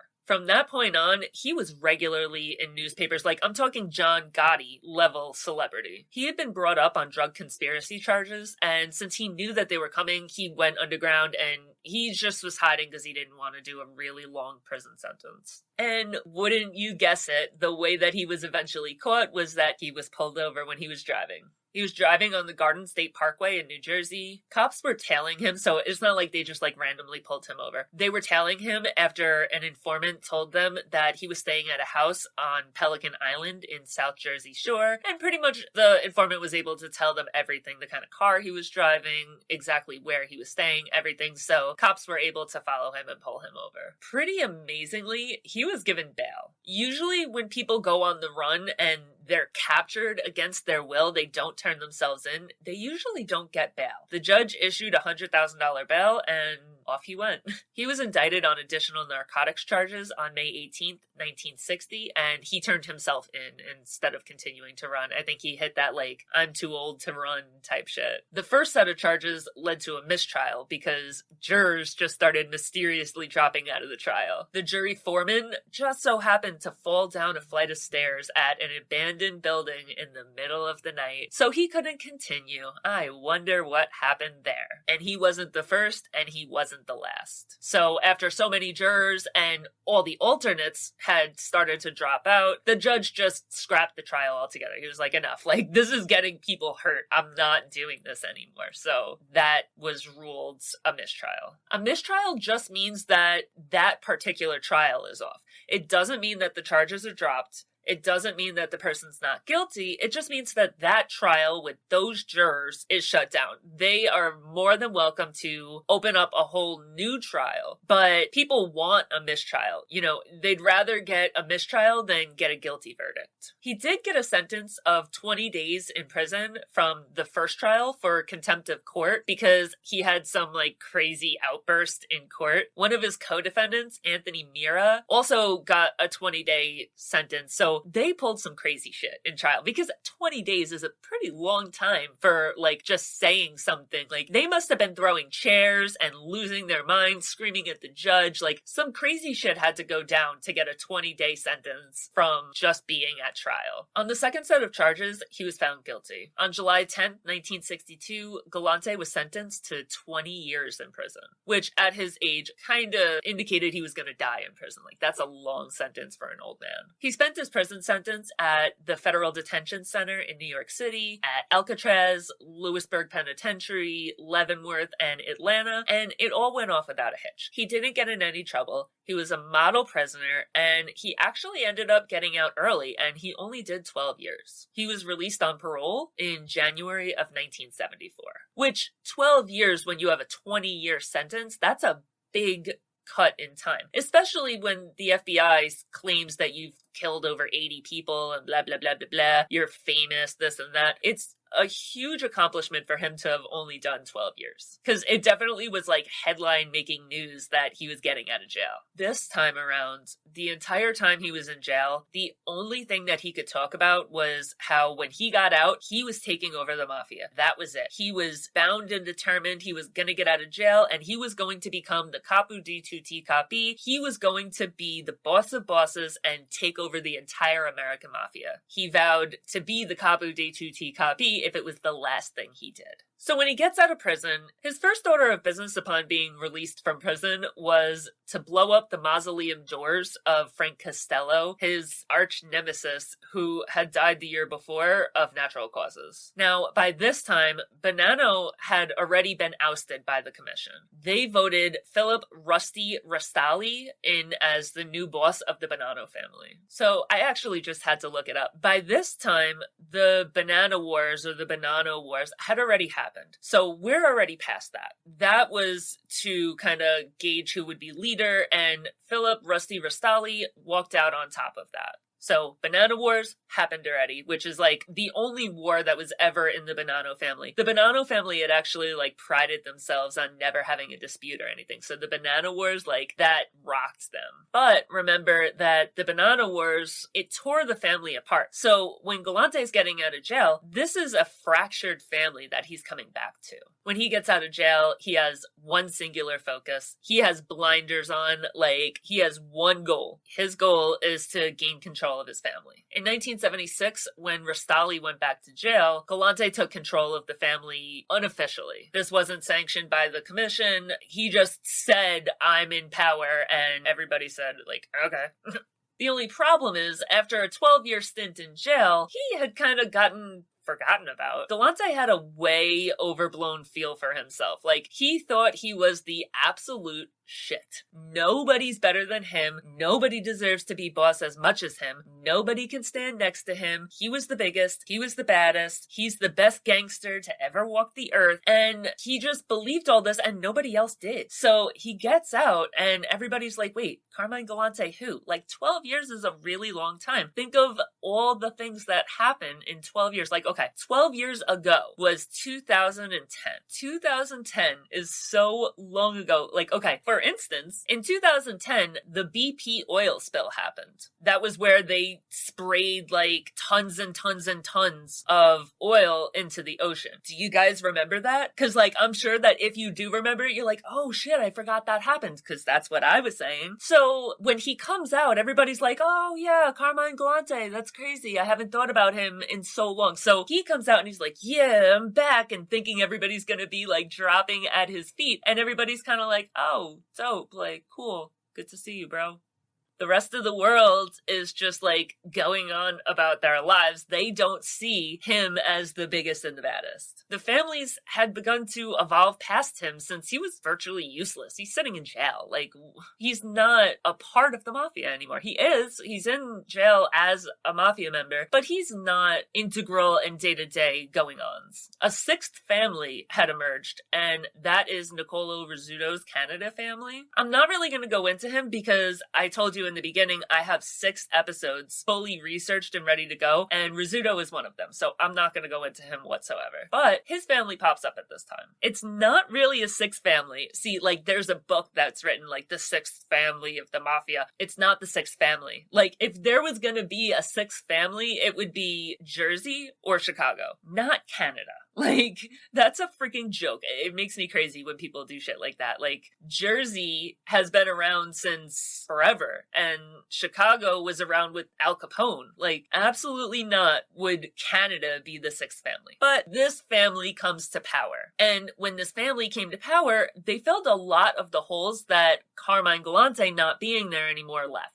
This is actually kind of ironic because Galante, he pretty much created the Canada family. When he was in Canada, he created this family to manage his distribution and the heroin and the French connection. So he creates this family and then he goes to jail and then everybody kind of forgets about him and the family that he created just circumvented him and went straight to the families of New York and just got rid of him as a middleman. The rest of the holes had been filled with the Zips that had come over and immigrated to America, a lot of them which Galante had brought over in the first place, and through like direct connections between Bonanno and Gambino and the drug ties that Galante had set up. So just pretty much like Galante had made sure to be the point person, and now Galante goes to jail, so they're not about to stop all of their trafficking and drug trafficking and money making for 12 years because Galante got locked up. No, they circumvented him, they went directly to each other, and now there's no need for Galante anymore. While Rastali was in jail, he did absolutely everything he could to hold on to power from inside prison, but Galante went after Rastali's family. And I'm not talking about his Mafia family, I'm talking about his family.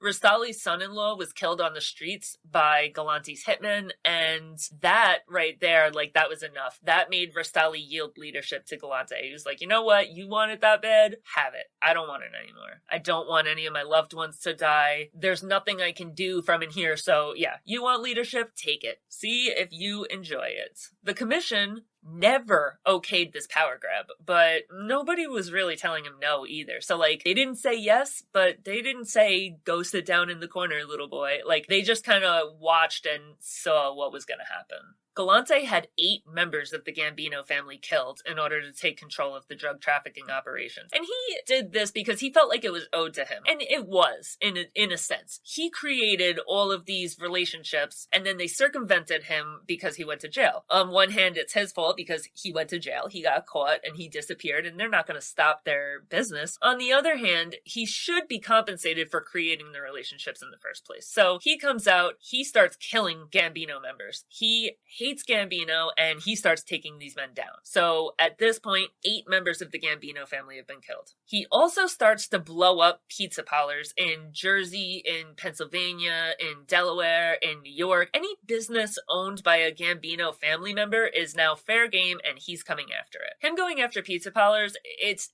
his way of getting the Gambino family out of the cheese business. So pretty much the Gambinos have pizza parlors as their front for going and doing legitimate business in selling, buying, all that stuff in cheese. And Galante wants all of that business, so he blows up anything that's owned by a Gambino family member that also has anything to do with cheese. Other than these calculated moves that he's making against the Gambino family, he's just kind of going on with his life as like an old man. He was known for like walking his dog. His dog was a cute little brown and white dog. He was a cutie. So because he was such a star, now he's out of jail and the media is taking pictures and letting everybody know what he's doing. He's like in the society section and they're taking pictures of him like walking his dog in Greenwich Village, and everybody is just reporting that he looks more like a grandpa than a godfather. Like, it's ridiculous to look at his reputation versus what he looks like when he's just out and about. Now, everything seems to come to a close when he's arrested on March 3rd, 1978 for consorting with known criminals. It's the age-old, like, we want to arrest you, but we don't have a reason to. So we saw you with somebody that we haven't indicted, but we know he's a criminal. He's well known to be a criminal, so we're gonna arrest you for being seen with him. They didn't even arrest him for, like, consorting with felons. It was known criminals, so that means that who they were charging him with was never indicted on a crime. And pretty much that is just other Bonanno family gangsters. Like, it's not anybody crazy. And because of this, he's thrown back in jail. He goes to the Metropolitan Correctional Center in Manhattan, and thankfully for Galante, almost a year later, the judge ruled against the government, which is very, very rare. The judge says that they illegally revoked his parole, and he was immediately released. One weird thing that I noticed is that everywhere that it's reported that he did just under 2 years in jail. Some people say 17 months, some people say 2 years, but it doesn't make any sense because I see newspaper clippings when he was arrested, and I see newspaper clippings when he was released. He was arrested May 3rd, 1978, and he was released February 28th, 1979. So unless I'm doing my math wrong, unless I'm going crazy, that's not even a full year. I don't know why everybody reports it as 2 years, because 78 to 79, and I'm talking newspaper clippings, not like, oh, I saw it in an article. No, people that are reporting that he was arrested and people that are reporting that he was released. May 3rd, 1978 to February 28th, 1979. So it was a year. It was under a year. I don't know why people say that. I don't know. While he was in jail, he was placed under federal protection because the prison got word that another Mafia family had, like, put a contract on his head and wanted him dead. So they put him into federal protection. He, like every other Mafia member since he became a lawyer, used Roy Cohn to represent him in his trial. Roy Cohn is literally just the Mafia lawyer. Every time you see a Mafia guy go to jail, they use Roy Cohn to represent them, and they always get out. He's a great lawyer. Roy Cohn actually ended up getting tried later on for his involvement with the Mafia. He got tried at the same trial as John Gotti and Sammy the Bull. That's one of the reasons that Sammy flipped, was that he said he didn't have Roy Cohn as his lawyer, and that's what made him feel like he was definitely going to lose, because Roy Cohn had also been indicted and was in this trial with him rather than representing him. During a trial, the judge ruled that Galante's constitutional rights had been violated because minimum due process standards had not been met during parole revocation hearings. So now, he gets out of jail, and it's February of 1979. He steps back out on the streets and immediately continues killing people and just acting like a whole-ass fool. He's acting like, you know, his shit doesn't stink, and he's running around saying whatever he wants to say, doing whatever he wants to do, and not giving an absolute shit about anybody who has anything to say about it. Now, obviously, everybody's kind of going nuts over this. People are dropping like flies, and nobody's getting permission to kill these people. Like, in the Mafia, you need to get permission to kill another made member, and he's not even bothering. He's just going around killing people because he feels like it. Anybody that's from the wrong family, which most of them are from the Gambino family, he's waging a full-ass war against the Gambino family by himself. So anybody that has any significant stake in drug rackets or rackets of any kind in Brooklyn, they're all fair game, they're all dying, their businesses are being blown up, everything is going really bad for anybody that looks at Galante wrong. And after a while, it starts looking like if somebody doesn't do something, Galante is gonna take everything over, and he's gonna do everything he's been spouting about. Everybody's just been sitting back and being like, yeah, okay, whatever, keep talking, and just allowing him to run his mouth. But at this point, people are dying left and right, and it's getting to the point that he might actually take over. He's not even out of jail that long, and he's got a huge hold in the narcotics market already. He already has his hand dipped in everything. He's making money in the porn industry. He's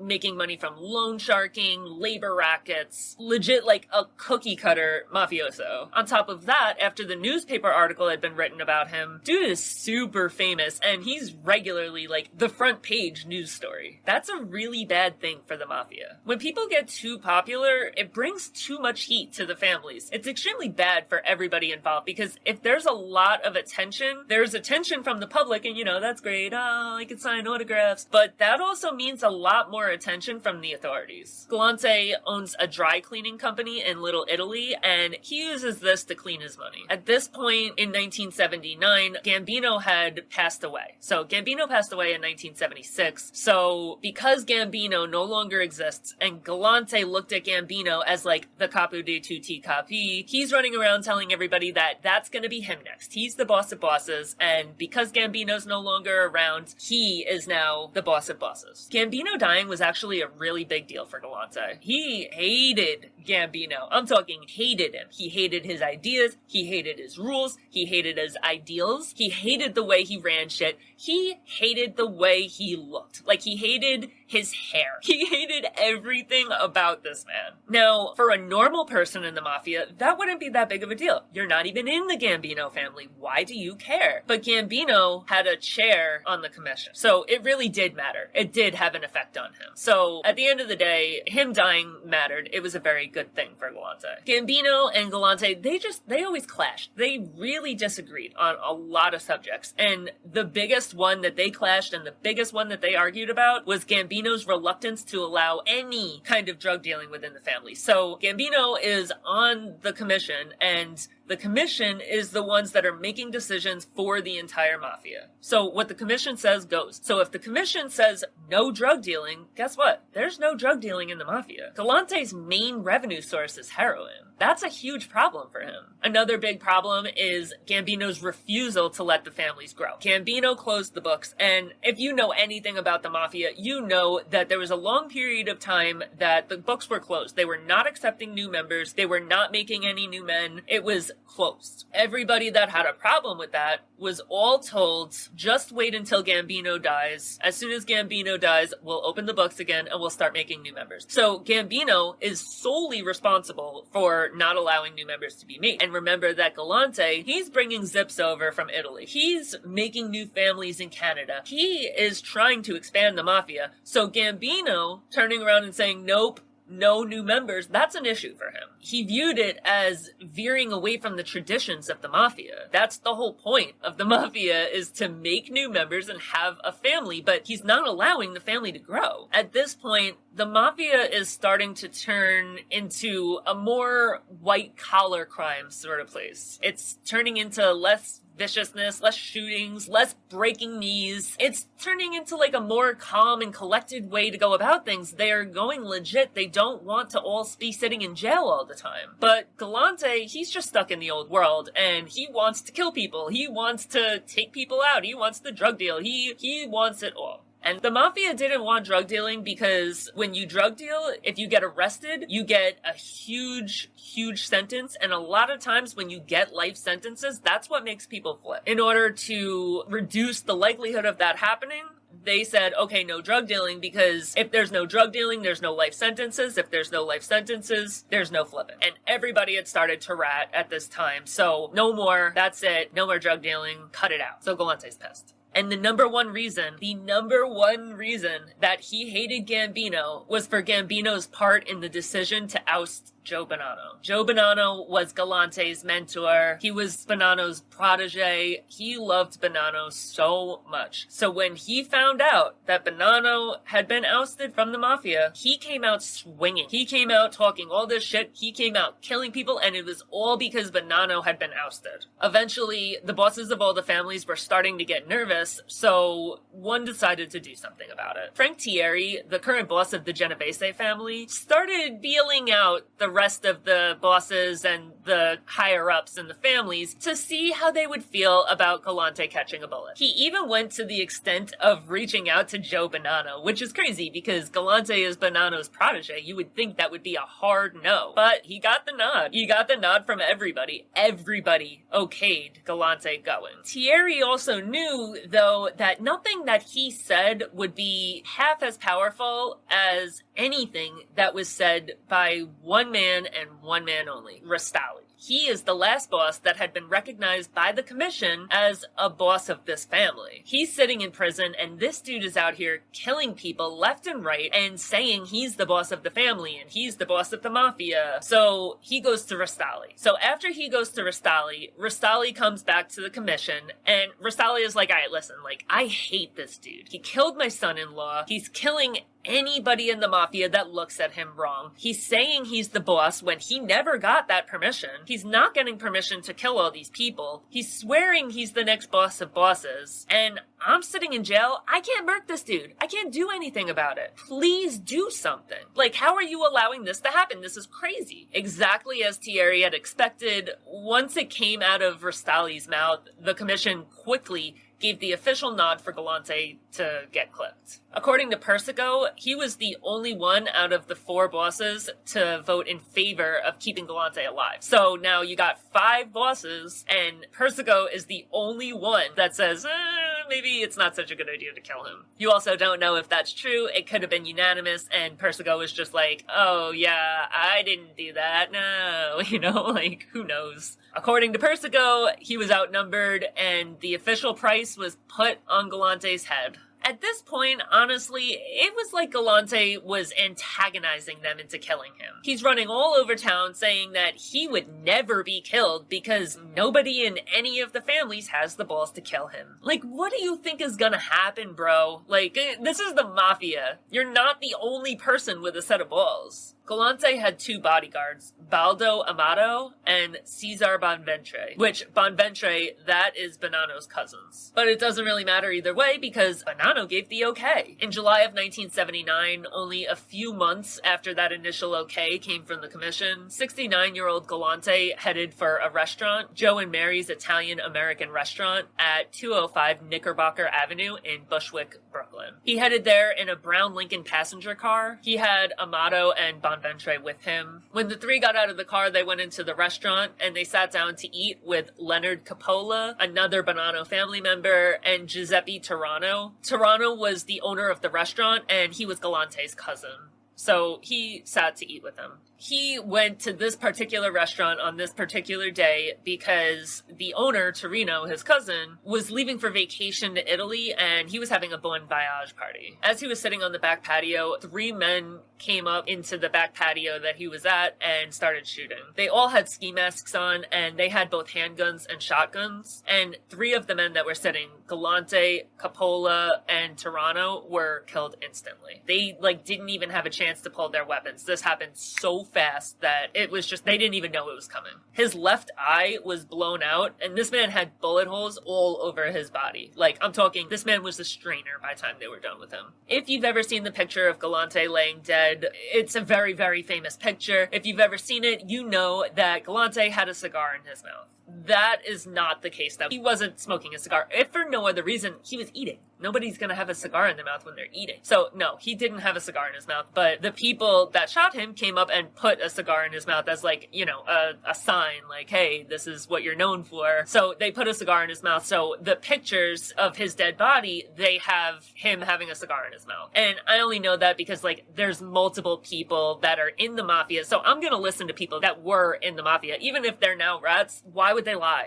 Like, why? They wouldn't. So when I hear people that were in the Mafia, even if they're rats now, I'm gonna believe them when they say the man didn't have a cigar in his mouth, especially because it wouldn't make sense. Who has a cigar in their mouth while they're eating? The funny thing is, for all his bluster, for all his shit talking, for everything that he did in his life, Galante is way more famous for the pictures of him dead than for anything he did while he was alive. The reason for that is because the media was actually able to get graphic photos before they covered the body. So it isn't often that you see pictures of a dead body. Like, it's not often. Most of the time, the media takes pictures of the body bag, or they'll put a picture of him when he was younger, but the media went crazy with pictures of this guy lying dead with bullets all over his body. body. So that's why the picture of him dead got so famous. In these pictures, his hand is placed in a position where it does look like he could have been going for his gun, but I kind of doubt it. I don't think he was going for his gun. It's probably just how his hand fell, like on his stomach. There's also a pack of Marlboro sitting on the table next to where he was sitting. So that kind of tells me that he was really comfortable. You know, he wasn't expecting anything bad to happen. He took his cigarettes out of his pocket. He was chilling. Like, he's just hanging out, having a little party. He has no idea there's a hit out on him. Which I'm kind of surprised about, because usually the FBI informs you. Like, all the time. As soon as they hear, most people that get killed, they know that they're getting killed. They know there's a hit out on them. And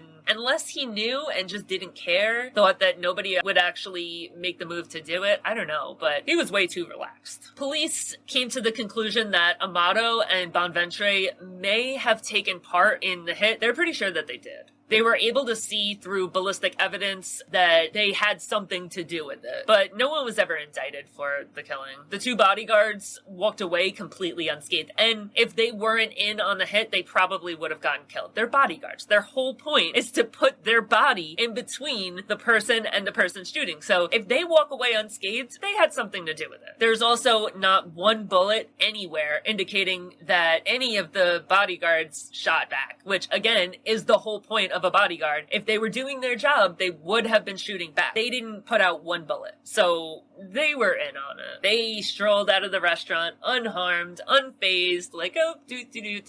If you're a bodyguard and the person that you're bodyguarding is killed and you don't pop one shot off and you don't catch one bullet, you're a part of the plan. Amato, one of those bodyguards, he ended up moving up pretty significantly in the Mafia after Galante died. The other one, Bonventre, he moved up as well, but he was killed in 1984. This one was pretty brutal. They only knew that he was killed because pieces of his body ended up showing up in two separate oil drums in New Jersey. It's assumed that he was killed to keep him quiet about his part in the Galante hit. Sometimes you don't even have to make somebody think that you're going to talk. People just want to tie up loose ends, so that might be why he died. Galante had multiple family members go on to make the news for committing Mafia-related crimes, and that's pretty normal. Like, Bonanno had his son, like Gotti had his son. Most Mafia members, especially ones that go up as high as these guys, they have family after them that gets involved in the Mafia. It's so common because people grow up in that life, and if you grow up in that life, it's something that you admire and you want to do. So yeah, it's sad, but it's a loop. It's a loop, and you're born into it, and it just happens. One of them was arrested in a Mafia roundup in a trash hauling probe, and one had killed an innocent kid. The headlines just are not pretty for this family. All in all, Carmine Galante is believed to have taken part in the death of around 100 people. And that's not like, oh, I knew about it. That's like either he killed them or he ordered their death. 100 people. Think about that number. Put 100 people in a room. That is such a large amount of people. Like, that's probably more than every serial killer that you've ever heard of combined. So that's all I have for this wackadoodle-doo Carmine Galante. I really hope you enjoyed the episode. I can't tell you how happy I am to be back, and I'll definitely be here again next week. Don't forget to like, share, subscribe, comment, follow, do all the things, and I'll see you next week. Bye!